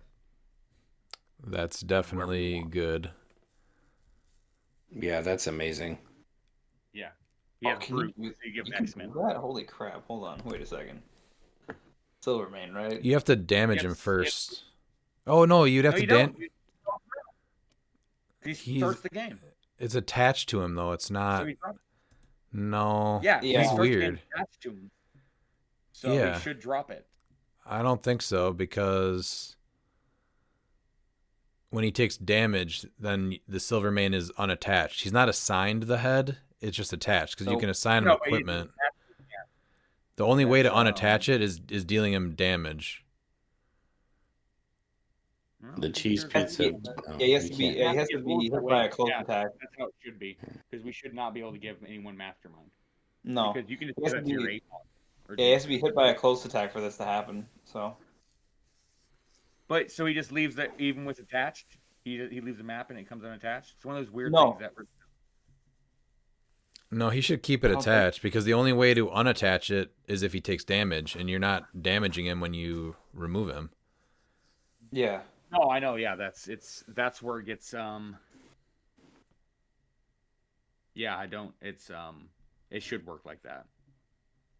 What? Where it goes with him to the sideline? Yeah, that's how it should work. Yeah. I think. Yeah, I'm looking to see if that's because. Yeah. Yeah, because he's not holding it. It's actually like attached to him. It's a weird mechanic. Yeah, which is good because that's. Yeah. It's protected then from some stupid stuff. Yeah, I mean, in addition to that, Spider UK is going to be huge if you're playing Spider-Man Family.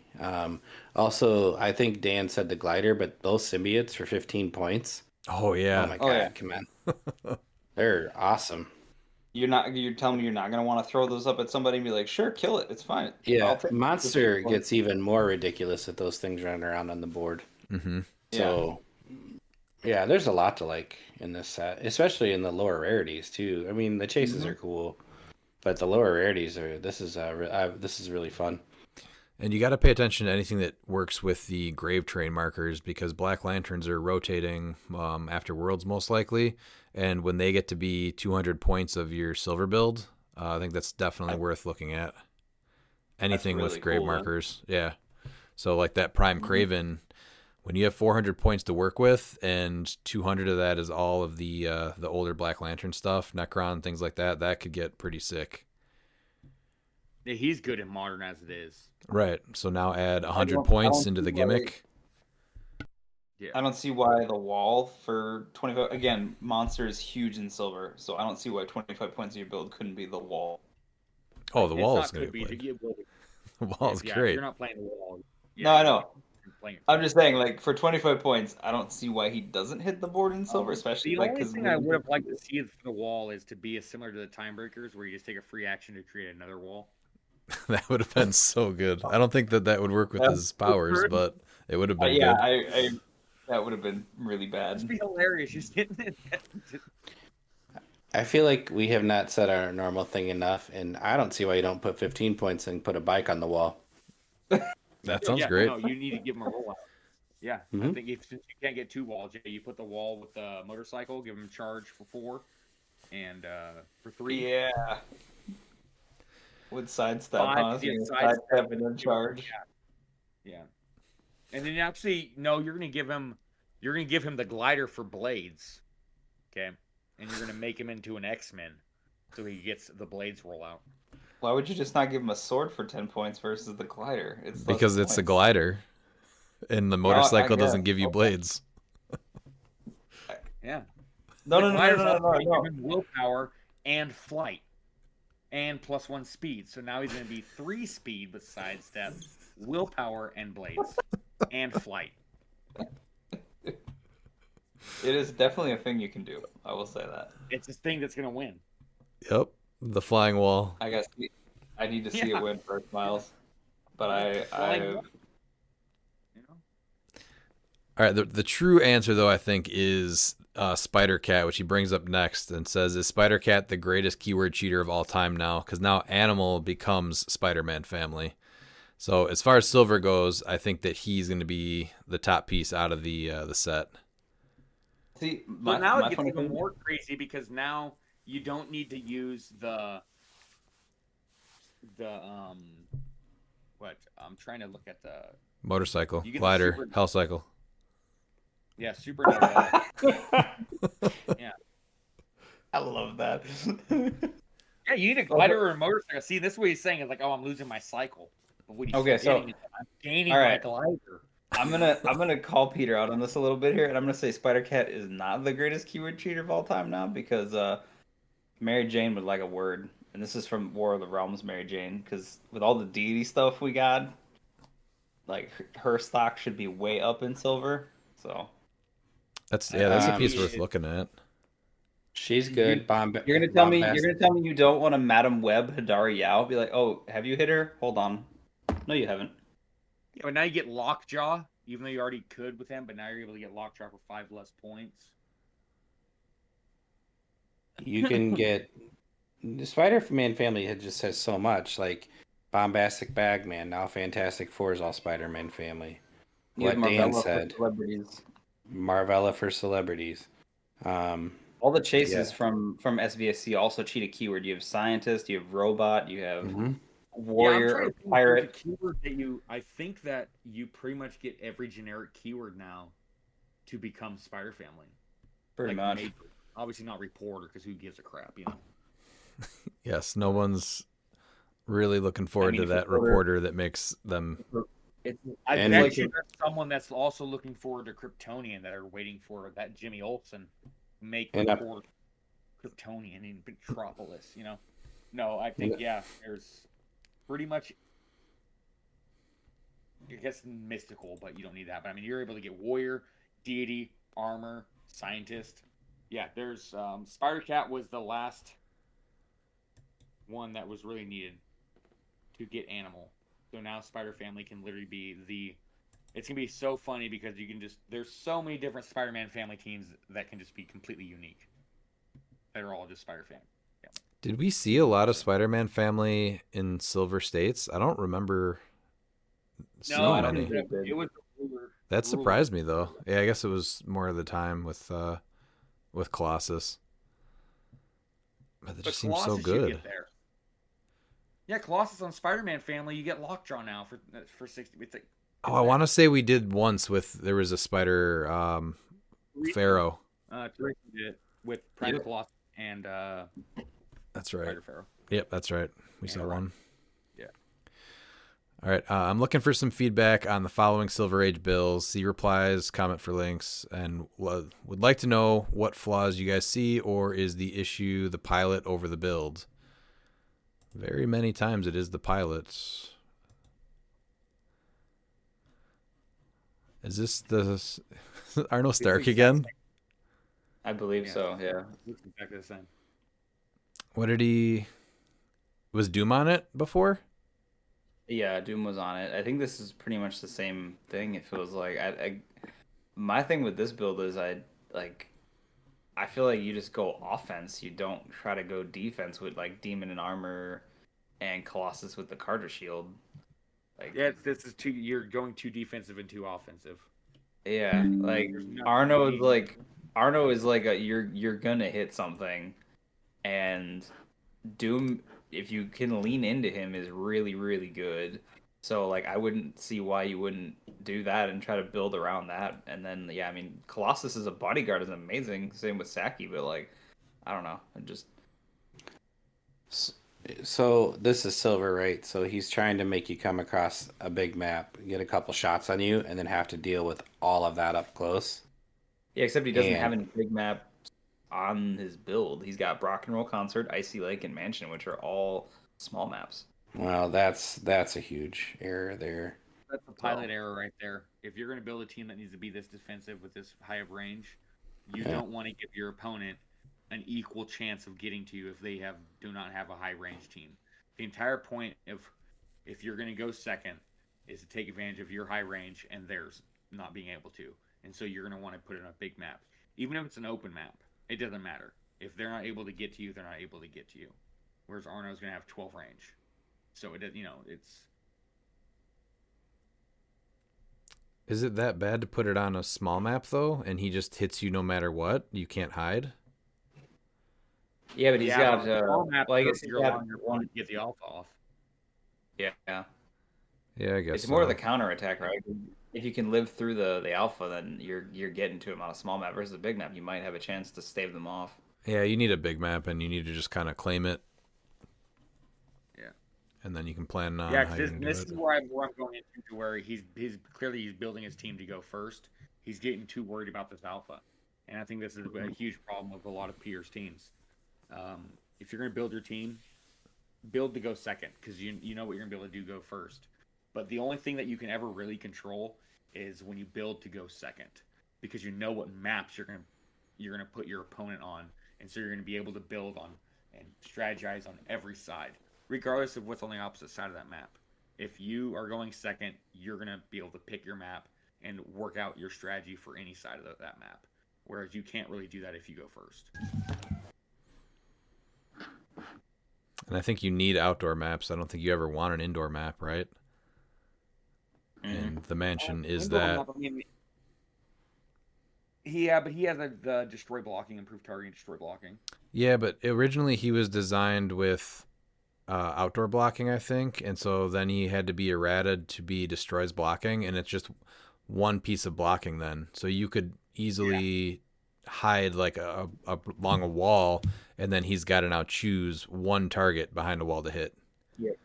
You want outdoor. So you want outdoor. So the mansion, if you pick the mansion, they're going to pick the part that's indoors. So that's a terrible pick right there. So that's an easy drop off for an indoor map that's big. Sorry, an outdoor map that's big. Yeah.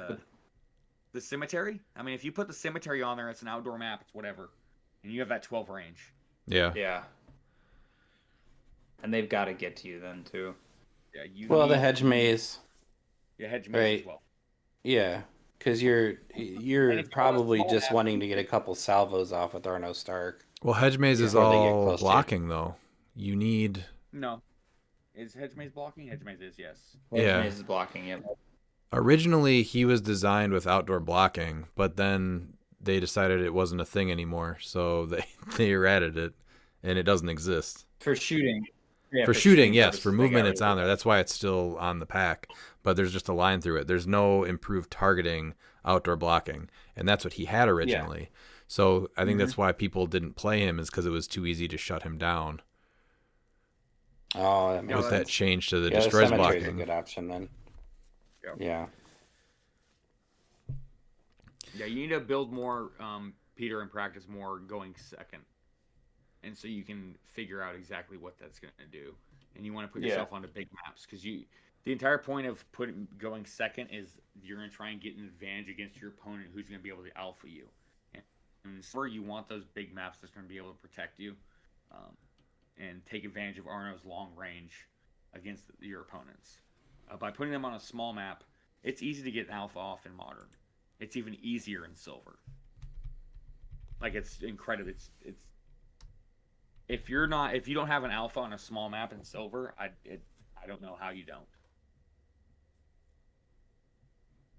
Yeah, which is why I think the big map is definitely the play with this build. So you need a big map, and then you got to practice it. All right, his second build is Shallow Bottom Feeders. It has the Annihilation from X-Men X of Swords, Hadari Yao at 60 points with the Time Gem. Oh, Annihilation has the Bloodstone. Aquaman with the Blue Lantern Ring, Aquanix with the Avatar of Khonshu, Diana with the Hell Cycle, Venom Magneto with the Spectral Ring, and then the White Shirt Scott Porter with Sinestro Core Ring. And same maps. Same problem. Dolphin is useless on small maps, especially when you're going all in on it. You need big maps to really take advantage of it. And there's so many good big maps with water on it. Yeah, it doesn't have any water maps on the build. Yeah, that to me is odd. No, you need. Yeah, I mean there's that one, the Flashpoint Flood. Yep, Flashpoint Flood. Yeah, it's a great map for that. Yeah, that's what you do. Dolphins vary, especially with this. You're trying to also be able to pull off an alpha, but also protect yourself. 4 is not really hard to get on a big map. It's very easy to get within 4 on the big map. That's why Dolphin really didn't see play once they rotated the big maps in Modern. I think Aquanix comes off so that you can get Hidari with the universal weapon. Does that work? Yeah, because he's at 100 and he's at 195 modern points. Yeah, because then you have 50 points. That's 50 points in Modern right there. So that's her. You can just swap the time gem for the arrows or the universal weapon, and then bump her up to 100. So that you still have 10 points extra. She's way too easy to kill in silver. Oh yeah. You bump her up in 100. Yeah, and get rid of the time gem, and then Annihilation with the Bloodstone. I guess there's no other person to put it on. Venom Magneto's an easy kill. I don't know why he has the Spectral Ring. I really like the Cloak of Levitation on Magneto. Giving him that extra 2 sidestep is huge. I don't know. Precision Strike, I'm guessing, to make him into a decent attacker and give him Precision Strike and he unequip. That's not you want him to like yo-yo pieces. You want him to carry your team. I don't think you ever need that. No. My other thing too is why. Go look back at all the Dolphin teams, Peter, and really look at like what made them good. And if you have any questions, like you can either ask that person or please feel free to message me, and I'll be able to explain to you what's making those Dolphin teams successful. Because I see exactly what you're doing. You're putting way too much and trying to spread yourself instead of trying to maximize it. It's like you got not enough butter on too much bread, as the Hobbit would say. You're stretching yourself really thin here and going for too much instead of maximizing what you have and what you want to do. Do you guys like Annihilation on the build? To send out the daemons? I mean, she's not my piece, but I can see why people would use her. Yeah. I know Dan loves her. I know a few other people have used her for success. Yeah, no, she's good. I'm just saying on this team specifically, I think she's a good piece. Those demons are wild. I mean, basically, I think the idea here is to keep people back and safe with Dolphin. You've got the demons that can go out. Once you want to do something, you throw Diana out and then bring something else across. You got mobility with Venom Magneto. So that actually puts you in it's really weird, like how Dolphin works, is that it sounds like that's how it's going to work, but like that's actually the worst thing you can do with Dolphin. Dolphin is going to be best to just protect you for a turn, and then you want to be as aggressive as possible. You don't want to play it defensively. The defensive teams, Dolphin teams, just never do well. It's all about aggressive. So it lets you move up and attack them the next turn. Yeah, and I see, like, I guess you can TK up Diana with Magneto to get the Hell Cycle. I think you can get better attackers than Annihilation, because who are you going to bring up with Diana?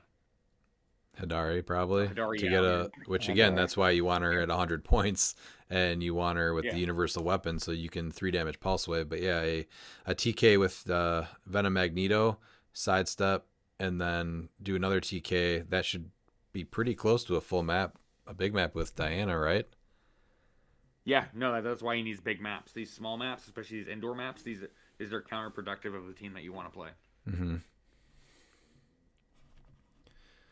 You're playing a team offensively, but your map choices are showing that you want to play it defensively. Because this is a full aggressive team, and the map's choice is bad. Bravo on making it all neoprene, though. I highly support that. Oh, no, he has the paper versions. He does not have the paper versions of those maps. All right, going to Konstantin Savitsky. I sent a Facebook message on what I'd like to hear about Hawkeye, Cap Universe, and the Canon event combo. Let's see. Where did I put that? I sent it in. Was it Discord? Yes. I think so. So this is basically, it is the new Sky Cycle Hawkeye, and he uses the pilot of the new Captain Universe. And when you send Hawkeye out there, pretty much you do whatever, and then he dies. Captain Universe comes out on his last click, and then so that he doesn't get taken out right away, you play a canon event, and that new one shot from Spider-Verse is when a friendly character is KO'd after resolutions, you may choose a friendly character to gain immune until your next turn. So basically, you lose Hawkeye, and Captain Universe comes out, and he's immune to your next turn, and you're looking to get the Giant Reach 3 Blades, Claws, Fangs roll with Ares, and the damage dealt is unavoidable. His targeting is elevated, hindering through blocking and through characters. So, Miles, did you want to start with this one? Yeah, so I was going through it. I don't know if he's actually the best choice if you're going to do the pilot thing mechanic, because going through it, it seems like there's different ways to make it easier. But actually, I was going through the pilot, and it'd probably be easier for you to get Spider-Mobile as the vehicle for the pilot on him. But with the Hawkeye, he doesn't need line of fire, so you're able to. It's tough to place him because I guess you can sidestep, and then it's 4 or single targeting a character exactly 6 or 7 squares away. You're gonna be able to pop him that 11 for 3, so you're gonna be able to be a decent attacker. You have to give him the free trick arrows. I do like that. Panther will be able to shut it off. I just don't know if it's going to be the best way to maximize what you're doing with that, because I think it's a lot easier to be more aggressive and actually KO your Spider-Mobile as the pilot.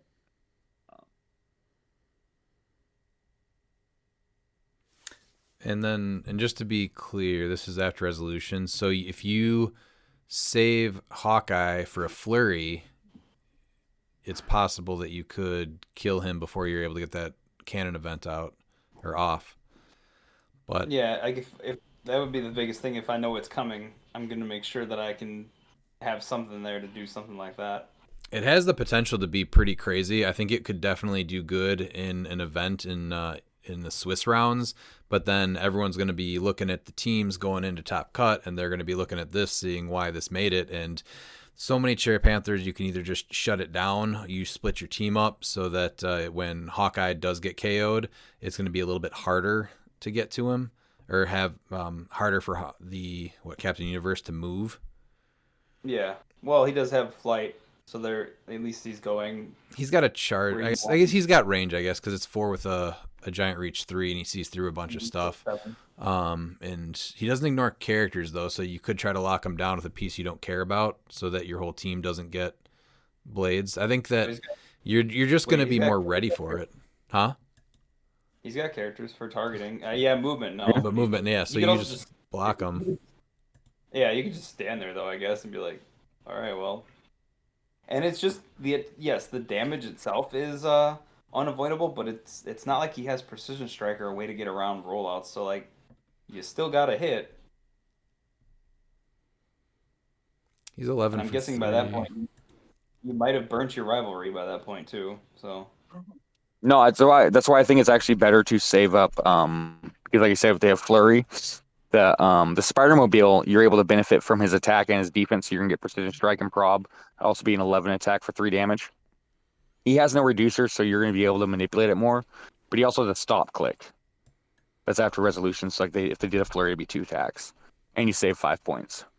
Spider-Mobile over Hawkeye, I think, is the pilot. What do you think about the gimmick overall?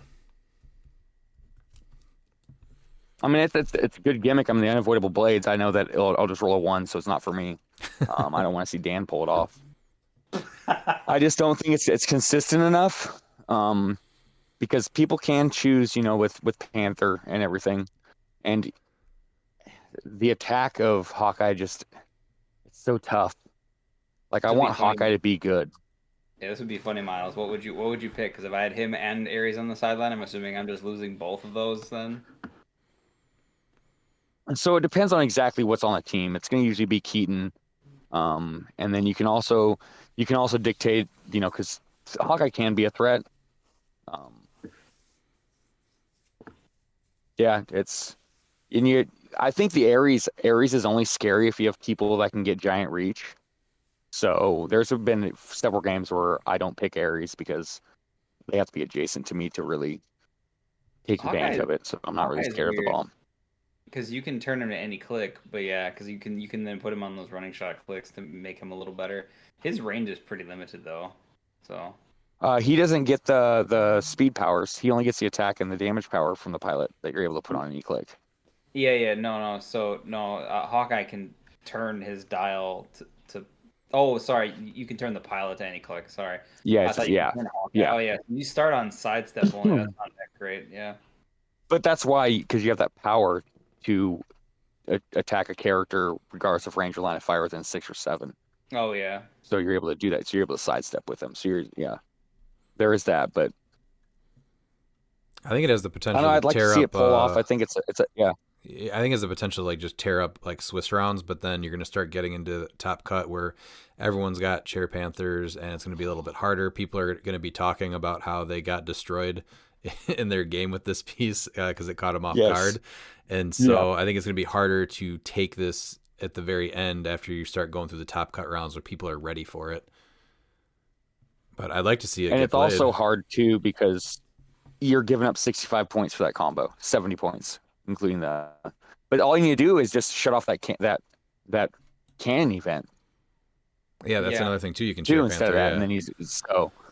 Yeah, so That or you make him. Chair- That or you ignore Hawkeye, right? Like you just kind of ignore him and you deal with everything else. yeah, and it's tough to ignore Hawkeye because he doesn't need range or line of fire, so you have to make sure that you're not within 6 or 7 squares of him. Yeah, but he's in 11-3, so that's kind of what Yeah. I'm thinking of. Like that's not nearly as bad. No, it's a fun gimmick, Yeah. for sure. And there's gonna be someone that's gonna wreck it. I know if I tried it, I'd roll 1 for all my blades for the Ares bomb. Same. Like twice since I've tried it. Yeah, so My thing is, I treat this like the Sleipnir thing was I'm gonna ignore Sleipnir or I'm gonna just do a little bit of damage, and then I'm gonna murder the rest of your team first. yeah, no, I think it'll catch people off guard early on, in Swiss, and you're probably not scoring a lot of points, so you're gonna be in the lower bracket even if you're winning, so that could help you. But like once you get into cut, that's where it gets real tough. Yeah, when Chair Panther for 30 points is shutting it off, and we just saw the 2v2. There half the builds probably had one, right? Because it was the second most played. Mhm. It was tied for with time breakers. So you're just gonna see that stuff at the top. All right, or Pete, do you have something with that one? I just think it's an interesting idea. I think it's a cool idea, but I'm with like you and Miles. Like I don't depend on blades rolls. I'll roll it when I have to, but I'll almost universally not roll it and take the damage if it's 3 or above. Yeah, Because it's every time I do it, it's a 2 Yep. or a 1, and you're like, oh, cool. Thanks for wasting that attack. So I think it's a cool idea, Constantine. I do. I'd like to see it in action. It's fun. I mean, if you pull it off, it's gross.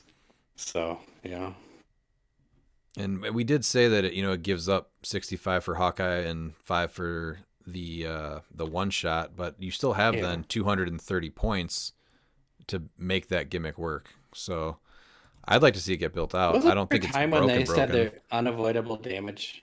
Yeah, wasn't it a time when they said unavoidable damage wasn't going to be a thing again? Yeah, I think so. Am I misremembering that? Okay. Maybe it was just less Oh, common, here we are. but it's not. Yeah. They're trying to simplify the game. That's why they benched powers too. Hey, that was supposed to be a thing. Well, let's hope we never go back to the time where powers are benched. I was gonna say that turned out so well for them when they did that. Man, that led to some of the worst combinations possible. Yeah.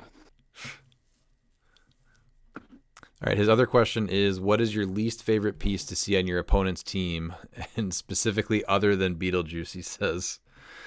I think I've had to do my top three, and so the worst one is definitely right now Hidari, and then I hate seeing Myrn across the board, and then Death Metal Wonder Woman always just frustrates the ever living shit out of me.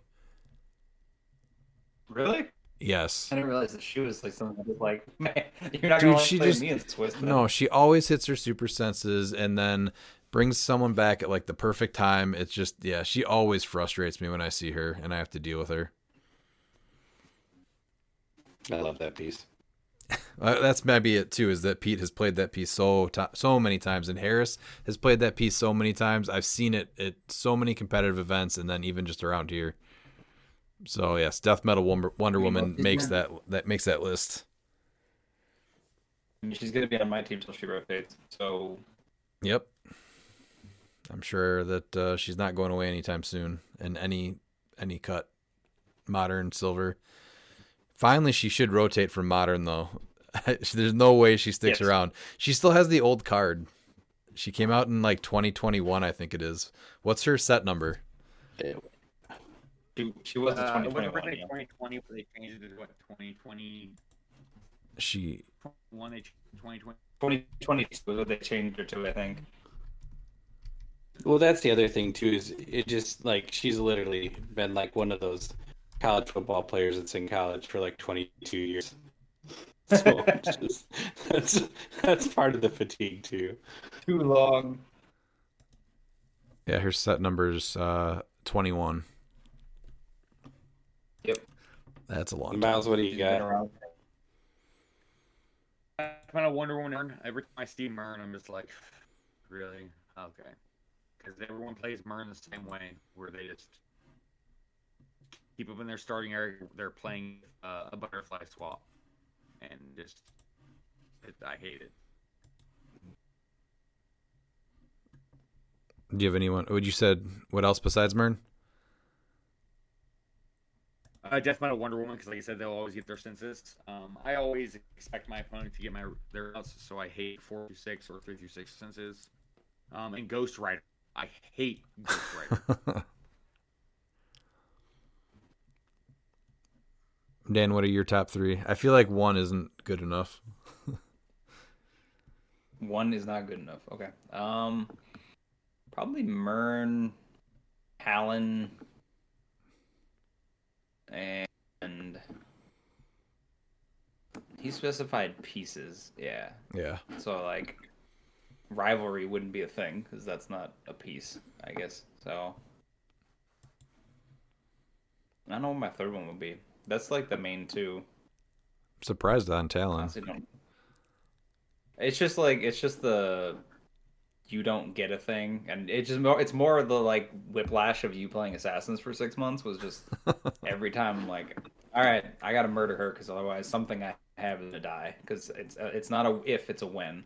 So it was one of those things. So probably those two. I don't know what else is the biggest thing. I mean, Colossus. oh, probably like yeah, Colossus is annoying. I think Collector is just he's just a lot right now. Like I'm not mad at it. It's more the like how many people in our area are playing him. It's like, all right, I need a break. Yeah, he had a big showing a couple weeks ago. That was probably it. It's not even that it's him setting. It's just like, all right, I've played 3 collectors today. I'm tired. And Pete, what about you? Madam Web. Madam Webman. That was great. I should have expected that.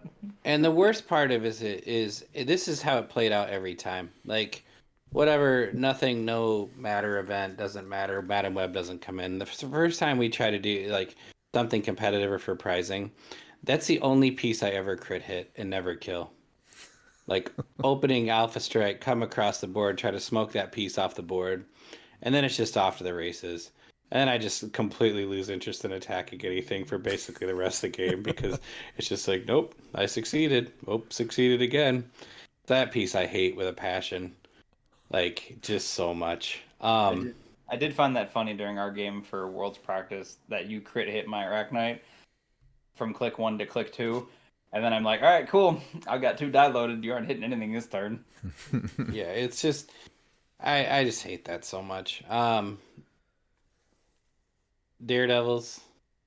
I've had to play against those damn things so many times. And I just basically don't even bother attacking them anymore because they just annoy me so much. That's a piece that always hits its immune on me. Where I'm like, all right, I can get rid of one of these stupid things. And then I'm like, nope, I can't do anything. Now I'm stuck. So I just wasted that whole turn. And top 3.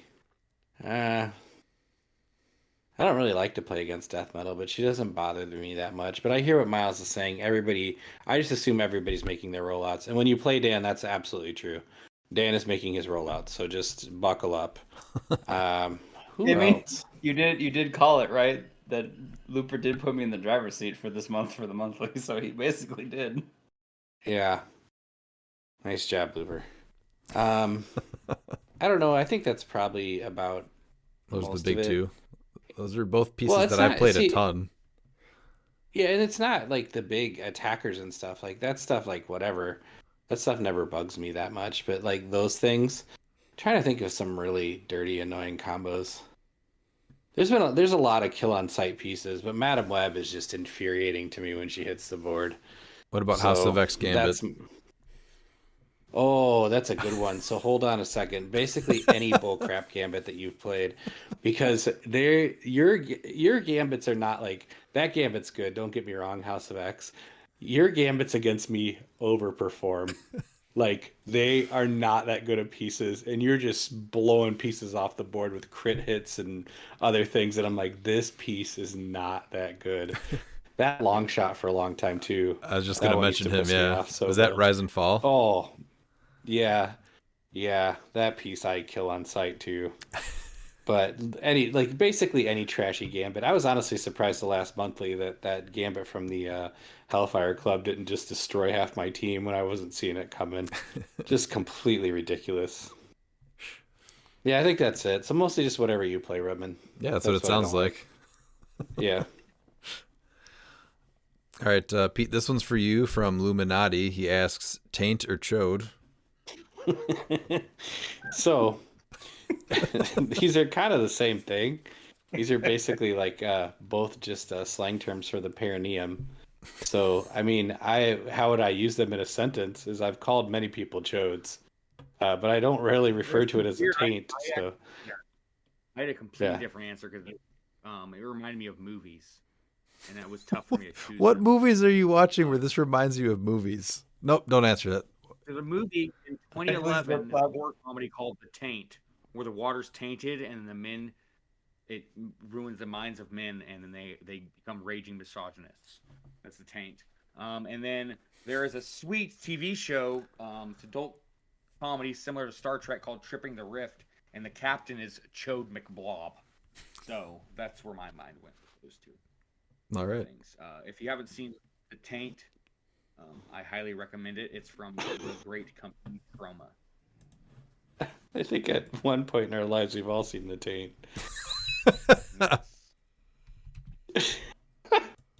Yep. All right, I kind of like this question a lot more just for the psychology that comes out of people's mouths. So Dan, I'm gonna need you, and Revan, I'm gonna need you to answer this. I did not have an answer for this one. Dan, did you? I'm a simple person, so taint. It's like, oh, one or the other. All right. I feel like, and the other thing too is like Chode reminds me of the Starjammers Chod. Yes. So, Yes. so I find that one to be less worse. Like taint just sounds terrible. And I feel like whenever we were playing, what is that? Was that Rise and Fall where he was pretty common? Yeah. Oh yeah. Yeah. He was a rare thing there. They made another one of them in a set after that. And I feel like when we're playing sealed in that and people are playing them and everyone's calling them Chod for the most part, like I'm just thinking like you want to call them Chode, right? And For sure. And some people do actually. Yeah, he's Chode. He's He's Chode. exactly what a Chode looks like. All right, I think we covered most of the stuff from Mcconnell. Just to go over it real quick. Hey, gents, I love all of the content that has come out in the past few days and appreciate the time you take away from your families and other things to do it. First one is the team up event at Highlander Games was a blast. I think a constructed team event would be great to run more often. Totally agree. I played this and would appreciate your thoughts on it. We went over his team, right? Specifically? Yes, we did. Yeah, I covered it during the setup. And then 2, I played in 1 Spider-Verse BR, small sample size, and it was interesting, but mobility and the ability to hit seems a bit tough. The map we played on, with no elevated, the attack values and all of the evasion definitely played a role. What are your thoughts on this set for BRs? Our first sealed event with this is tomorrow, and we're recording this on Sunday, so we will not have any in-hand experience yet with it. But we do have a ton of sealed that's going to be played over the course of, I don't know, the next month between pre-release, release days, BRs, and sealed events for Champion Clix, and the team sealed for probably Adepticon too, yeah. So it looks really balanced, and I'm excited to play with it. I think this is going to be like a perfect set for team sealed. There's no insane auto win 300-point piece. The set really should just be good for a lot of that. I think you're probably going to see some low scoring games because of what you mentioned, but I've seen way too many events be run by a couple of pieces just because that's the piece that was in the brick. And I think this set is definitely going to see more team where the player's more important than the pieces that were pulled in the bricks. Yeah, I'm trying to go through the set and figure out, like, there's really no piece you pull and it's an instant win. Right. I don't see that piece. I think the closest thing is a 200-point Captain Universe, right? Close, but his damage output isn't great. No, 11 attack. I mean, he did 5, but yeah, he's not even great. that, but he's the highest piece, right? That you can play as a 200-point Captain Universe, but he's not. Yeah, I don't know if you power even play him level at 200 because I think Precision Strike is so much more important, especially in the sealed, with all the super senses. That's probably where you're playing him.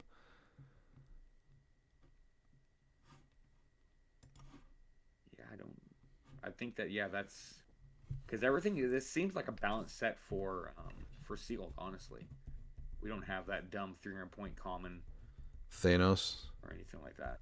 Yeah. And then what was before that? I feel like there's been a couple of sets where sealed has been a little bit rough lately. Let me explain to you boys why this is not a balanced set at all. Of the pieces, 39 of them start with super senses, and 18 of them start with shape change. And I don't know how many start with shape change and super senses, and Dan's coming to our sealed, so we're all screwed. Nobody's hitting anything I'm talking about the whole time. Like, one piece that you pull And it's a win. So I've actually, I think I know how to beat Dan. He plays with loaded dice. He'll never admit this. And so you only play him if he plays with your dice. No, because Looper saw me do it. I literally took one of his dice, rolled the single D6, and it came up a 6. So don't give me any of that. That's once. You need to do it the whole tournament, and then I'll believe you. So now we got to look back into those goat sacrifices and see what you're doing. Jeez. Oh, well, I can't even play with somebody else's dice because Redmond will get real itchy if I start playing with his dice. That's not true. You can play anyone else's dice. Just don't touch mine. Exactly. But if I have to play you, then I can't play with your dice, so I guess I have to use mine. True. So. Yep. Yeah, that's the only person you can play your dice against is Redmond. You should 100% roll Redmond's dice every time. Just to watch him just get so incredibly uncomfortable. Well, also probably because at least for all the single rolls, they'll roll better than him. I put them in my pocket. I don't want anyone touching them. A weird place to put your dice, but okay. A pocket? That's a great place to put dice. I feel like if he put them in his mouth, that would be a weird place to put them. All right, his last question is, what do you all recommend for making the most of effective trade sales posts? Put up only the high value stuff, put up everything. Any and all suggestions are welcome. So personally, I moved it all to eBay. It hits a more broad audience, and eventually stuff just kind of will sell. I will go to the Facebook pages when I am looking for something very specific, or if I want to trade something for something very specific. Otherwise, it doesn't really. It's so frustrating to deal with people and go back and forth over the course of days, or like have people like back out at the last minute, and it's so much frustration to try to do stuff on eBay. And a lot of times people always they value their stuff so much higher than what they value your stuff at. It just adds to a headache, and it's way easier to just throw it up all on eBay, and if somebody wants it, they can buy it. See, Yeah, I usually go to eBay too when I'm buying. But I did see something I think that is really effective. Mention the most recent movie that you've watched. I love that. I'm still trying to figure out, because I forgot who it was, but he says, just watch Venom 3, I'm selling my Knoll. So I'm not sure if the movie... Yes, that was a very bold tactic there. Yeah. The movie's so bad, I want him nothing to do with him, or he liked the movie so much, probably saw how much Knoll sold for. But, no, I really like that. So, all of my posts from now on will be me mentioning random action movies. So, just because I really love that. Dan, what would you say? So I like seeing posts for like everything because I'm still trying to gather old stuff too. So, but like personally, I guess it almost depends on like I feel like it's more of like when you post it than what's posted too. I feel like if I hit a post like during the week, like I'd say like midday or something, or like even early in the morning, I get way more hits on it than I do like if I post it on like a weekend for whatever reason being. That's good Monday advice. through Friday, I just need to get more hits or at least more looks at it than I do on like a week. I never post anything on a weekend unless it's like the weekend of an event where it's like, hey, I've got something that nobody else can get, then maybe. But otherwise, like that's me. But like the funny thing is, I'll go back to like people's posts that have like, hey, has this piece not sold? And I'll go look at it and like throw them an offer and be like, hey, now if it's been sitting there for a couple weeks, I'll throw you an offer of like, this is what I want or something, or hey, would you be willing to trade this, versus it was fresh and they might not be as flexible to what they want. And then I should mention too, one of the other things that's really frustrating is when you put out I used to do full like Facebook, this is everything I have and this is everything I'm looking. And the other thing that I should mention too is that I used to have a big Facebook post that I would do, and it had all of my things for sale, everything I'm looking for, and everybody always wants your newest things, and they want to pawn off their oldest stuff that's just been sitting on their sales thread for a while. And that was another big reason that I just moved to eBay, because it got really frustrating when that was like the offer that was always on the table, when it was really just meant to be on there for filler. Do you guys have anything else to add to sales threads? I don't. The only person I send stuff to is Miles. So, Yeah, I'm done sending stuff because I've had packages lost in the mail for 2+ weeks, so I'm gonna have to just bring stuff to Adepticon. I mean, I'll purchase stuff, but I mostly do eBay. I very rarely do Facebook Marketplace unless it's something I'm really, really looking for. Or it's like a ridiculously good deal, like somebody's just looking to get rid of something. But I've had really bad experiences on Facebook Marketplace with people. Or the sales threads, excuse me. I guess it's not Marketplace technically. So. Yeah. And then we have William Day Roker. What are your predictions for the things, figures, equipment, sideline, etc., that will be on most of the teams that make cuts? So I'll throw these out there quick and then let me know what you guys think. But I think the majority of the field is still going to be Hadari Yao and Prime Colossus as far as pieces go. What do you guys think on that one, Miles? For Degaton, I think will be higher than both of those. Yeah. I think Predagon will see. I think also the Timebreaker Pog will see a lot more teams than people are I think that's or just the 5-point tiebreakers in general, because whether it's from the POG or you're playing them on your team, I think they'll hit the board. Mm-hmm. Yeah, the Hidari Yao Colossus it will be probably half the cut, close to it. I don't think it'll be that much, honestly. I think the field's going to Top be eight, wider. I than think people. 4 of the top 8 is gonna be about right. 3. Yeah. I don't know. I think it's gonna. I think the field's gonna be wider than people are thinking it's gonna be. I don't know. That's my thought anyway. I think the biggest thing to take into consideration when you think about this is that this isn't as much a local region type thing. This is a lot of That's what I mean. people coming from a lot of different places, and a lot of this stuff is gonna end up a little bit differently towards the end, I think. Like when you start talking after Yeah. cut, I think you're gonna start seeing a lot of teams that are just like this. I don't know. I'm still on the fence of like I think that the field will be overall wider, and that those teams may just get beat by the wider field. Then like yeah. No, I'm people, just saying you it's know gonna be how- mostly that. If you just look at the IC regionals period, like there's 36 teams had per Degaton, and yeah, that's and 30 teams had Panther and Panther. So yeah, that's.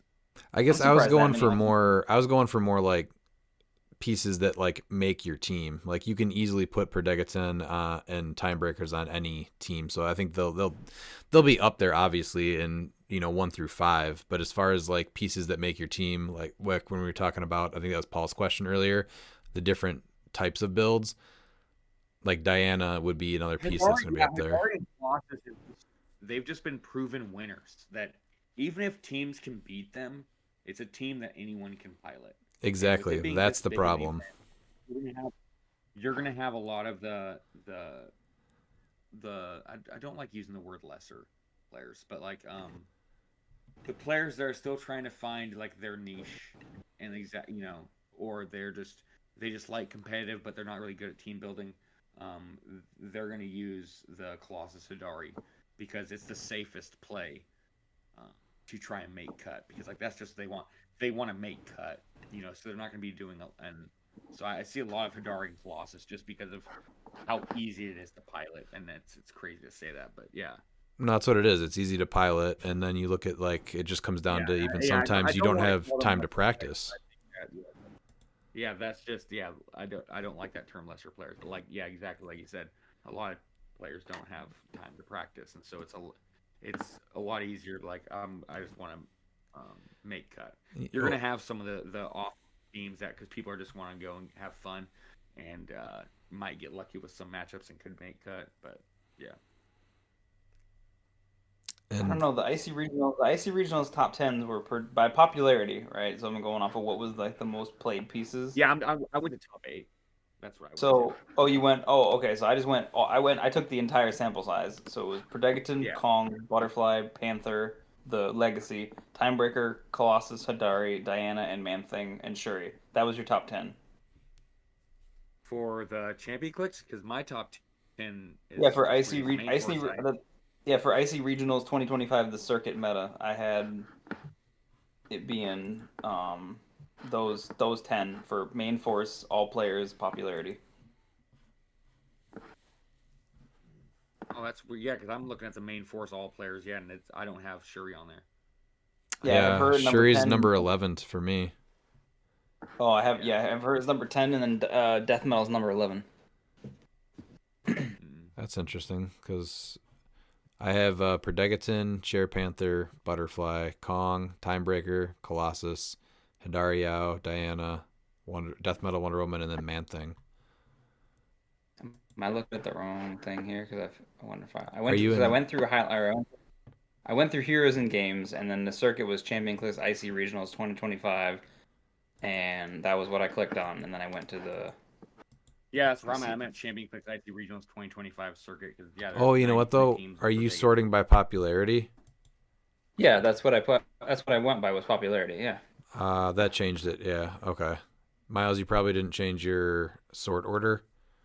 No, popularity. Okay. Yeah. Yeah, 'cause I'm gonna go by like obviously the win rate is good, but I went by like what were people playing the most. Right. But I So mean, and yeah, if you yeah, don't have the time to practice or you just want to play something that's good, this is exactly what you look at, and then you try to put a team together with this. And I think that this is going to be obviously the Well, and it main. has that entire team.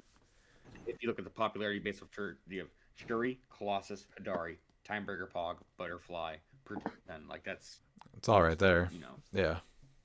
Caveman Yeah. Wally West is getting So up the ranks there. yeah, he's good. Well, after we looked at this, Pete, do you have anything you wanted to add to the characters? No, you guys hit most of them. I think Chair Panther finally got mentioned. I don't think he got hit in the initial run. It's just wild to me that Butterfly's kind of not as pervasive as it was. Well, it comes down to I think you see it sideline because the sideline was so open after rotation, and now you're adding gods and one shots and deities and all this stuff. It's so much, and killing your sideline really hurts Butterfly, and then you also have Chair Panther to worry about. It was still the third most played figure though with 61 teams. It's still great. I think. Yeah, I think you're going to see an uptick in Ulysses Asius Bloodstone. That's a good Like call. he's great. Oh, he's he's a definitely phenomenal a piece. team. Yeah, Oh man, and that's even without the gem on him or the Bloodstone on him. I think that's a good example of Like a piece that could easily break through the list that we just talked about and could be like what you would Yep. consider like a sleeper team or something like that because of it. it's required to watch the 1954 film with Kirk Douglas, Ulysses, where he fights Colossus or Cyclops. So Disagree with that one. Pete, what did you And want to then add the to that? equipment. No, just the equipment. I mean, the +1 longsword goes on so many things that are getting play right now for nothing. Universal weapon is huge. We've talked about it. I mean, it's just TK. They take away everything else. Now you have TK on every team you want to play. And the Bloodstone, I think the Bloodstone's going to define a lot of things going forward for at least the next year. That's kind of my opinion for 10 points because eliminating steel energy or at least making it difficult to start with it, and you have to target a piece to get the Bloodstone onto the map, or affecting the bush, which has been pretty much universally on basically everybody's build, is a big deal. I had So I think those are the things. I had Universal Weapon and Bloodstone like you're talking about. I think Bloodstone is honestly going to be in waves where it's definitely going to be through Champion Clicks Open, a huge play that you're going to see on most teams. But if people stop playing the herb and people aren't worrying about healing anymore because everyone's playing it, then people might start not playing the Bloodstone because it's a wasted 10 points for the most part. And then once people stop playing the Bloodstone and healing goes up again, then I think we're going to see Bloodstone again. So I expect that to kind of go in waves. Yeah, probably like this summer you won't see it, and then all of a sudden at Worlds you're going to see it up again. And when people are thinking that no one's going to play it, so they build around. Yeah. Yeah, that sounds accurate. What about sideline? I did with sideline Mimic. Oh yeah, that's a good one. I didn't have that. I just put Rivalry and Fortify. Yeah. Mimic is a must play though. I will say that. Mimic is great. I love turning a barrel into Mimic. It's like, haha. You have to have Keaton on your sideline. You have to have it. I'm gonna flat out just disagree with that. So I mean, that's fine. You have him on your sideline just to make sure other people don't bring him in. I think that And Mimic's huge. I've noticed a ton is that a lot of people do have him on the sideline just as like a scare tactic, and teams don't really build to be able to handle keeping him out. But he's still on most of them. I've played against did that, and I purposely didn't choose him, and so I called their bluff. Yeah, I did that And on they a tried couple bringing him games. in. They were just killing their teams. Right. Whatever. Like, all right, I'll take free for a little bit, but you're not going to be able to damage your team this whole time. no, especially if you roll badly. Like there was, I think I saw one round during our IC where they rolled like a 6, and it's like, well, you're just going to eat 3 unavoidable now. Yeah. All right, going to Mork Bird. I'd like to talk about the international landscape of HeroClix for a moment. HeroClix is so heavily supported across the U.S. and bipartisan to that somewhat supported in other areas of North America. It's really amazing to watch from the outside.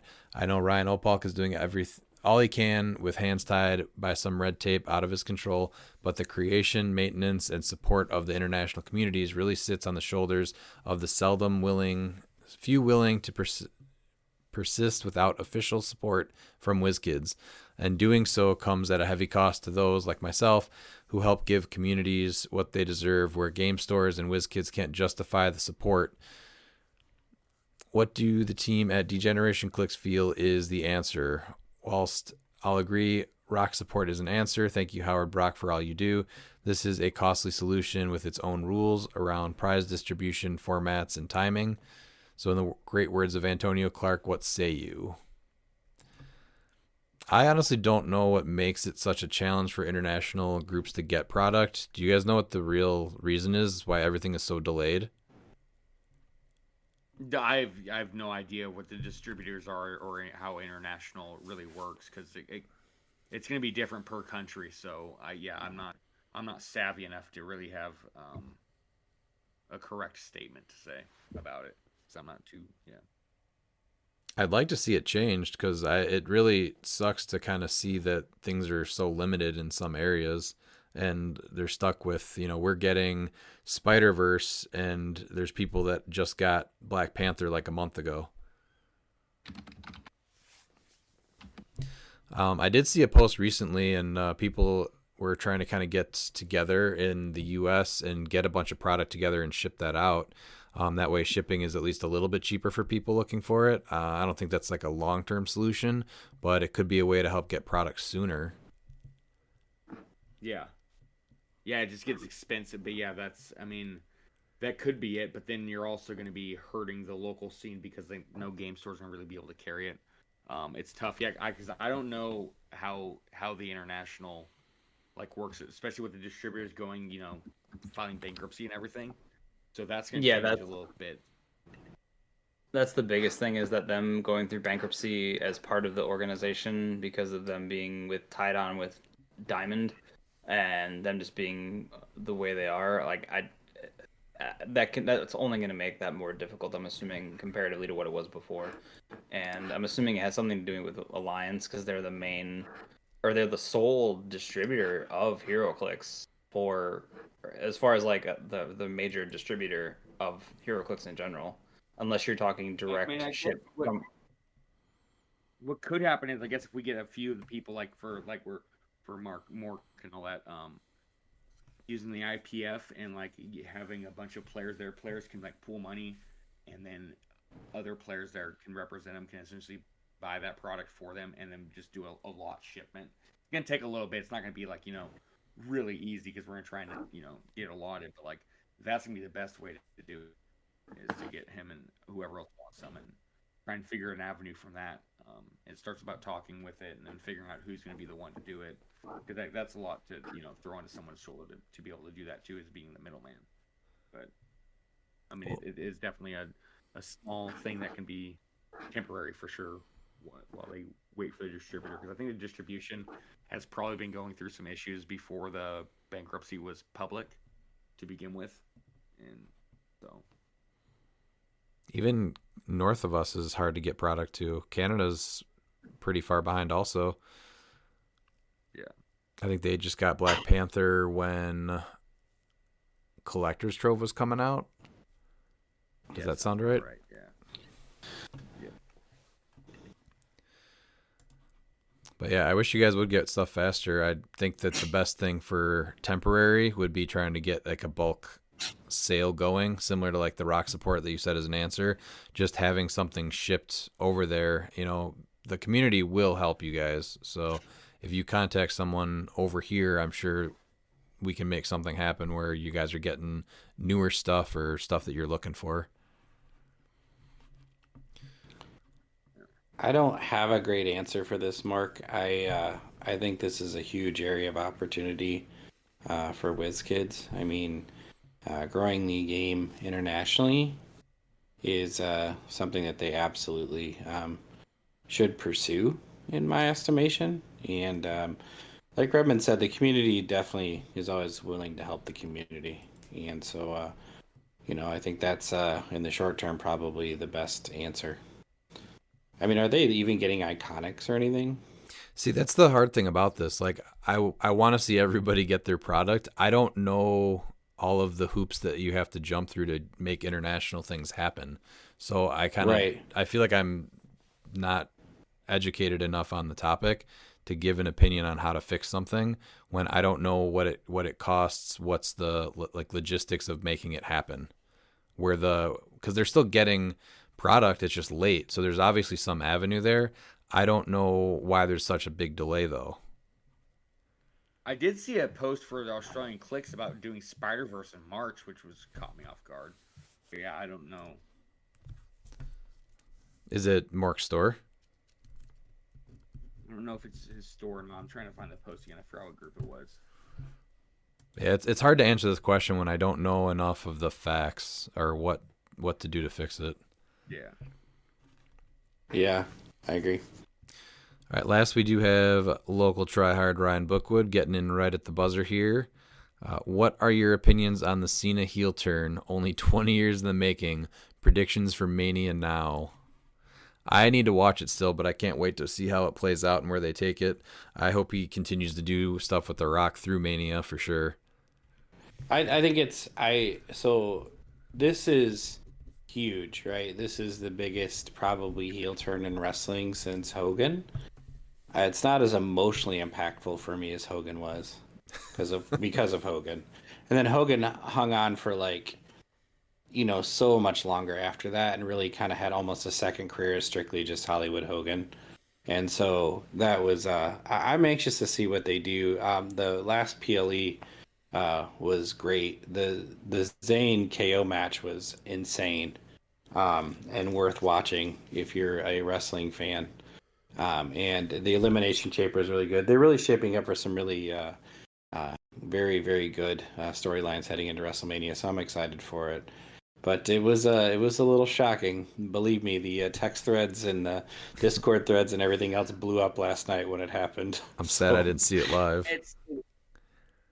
It's tough to even put it near Hogan. I know people are trying to say that, but the problem what people don't realize is that Cena was away from wrestling for so long before this, whereas Hogan was just a constant fixture. And I don't think people nowadays don't realize how big Hulkmania was, compared to even how big Cena is or was. I know for the younger group, it's going to be like mind blowing. They're going to have to go through therapy, but they're going to come back to this and they're like, man, this was needed. I hope he beats Cody. He needs that number 17. We just need to stop talking about Ric Flair in his 16. I want to get a year of Cena. That's a great point. And I just want it. I don't care if it's obvious. Like, that's the thing about, like, when professional wrestling does good is they can do the obvious but make it work. And John Cena as a heel for an entire year is what we need as champion. And I want CM Punk to like try and get that main event, and he just can't because heel Cena just won't let him. So you continue that story. Dan, did you shed a tear over Cena's heel turn? No, it was. I haven't really watched the whole thing. I've just seen some clips and a lot of memes, so I need to actually watch the whole thing. So, but I don't know. To me, I don't keep up with wrestling, so I felt like it came kind of out of nowhere. But I don't know. I'm here for it, I guess. So it did. It's been joked about for years, and they say how he can't go heel because like he has the most Make-A-Wishes and all that. It's like, you know what? He's just a really nice guy. Like, yeah. So like, clearly not. He just kicked Cody in the ding ding.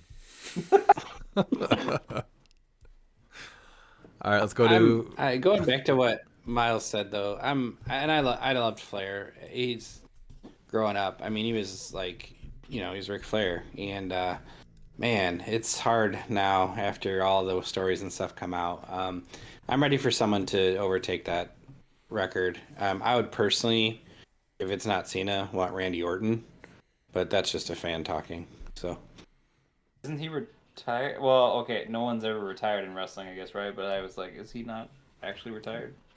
Dan, Well, I Ric know you Flair's watched all the public he's live not event, premium live event last night, so you know Randy Orton came back. Thanks. All right, well, that's going to wrap up the questions. How about final thoughts, guys? Miles?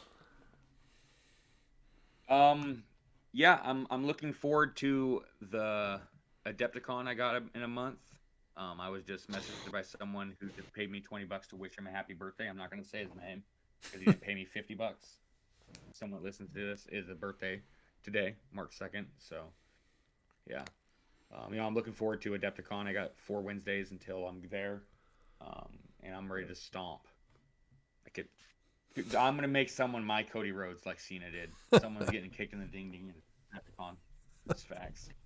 Not even metaphorically. Westpool, you showing up? No, I can do it. Metaphorically, literally, every which way but loose. It's like a Clint Eastwood movie. All right, Dan, any final thoughts? These next 4 days are going to be rough, but then I get to fly down to Florida, so that is the nice light at the end of the tunnel right now. For sure. Pete, what about you? We're at least in the single digits on the 2 weeks of hell, so that's good. Hopefully I get to play some Spider-Verse Sealed tomorrow night with my favorite group of pals locally. And I will say that so far in the year of heel turns, Cena is far surpassing your heel turn, Rebin. Like, you got a ways to go here. Okay, There's plenty of time. I like how he said heel turn and then just did not. Like, he tried to cash that check and he couldn't do it. It's fine. It's only March. I'm just saying, you went hard last month. You're like, I'm gonna play all this stuff and it's gonna be amazing, and it just didn't really pan out the way you wanted it to. I'm a little disappointed in Cena, though, because Randy Quaid stole my shower video. He's trying to steal my heel turn. Everyone's after Miles. I know. Yeah, I'm a trendsetter. It's just facts. I'm excited to make the trip to Orlando this week. We definitely need a vacation, and this is our favorite event of the year, and it's finally time. So the Redmond family will be down there. Dan, I know you're coming, and we're going to have Looper and Dalton from our team as well. So looking forward to seeing everybody down there. Thanks for listening, and see you next time. And if you're not down with that, we got 2 words for ya! Click it!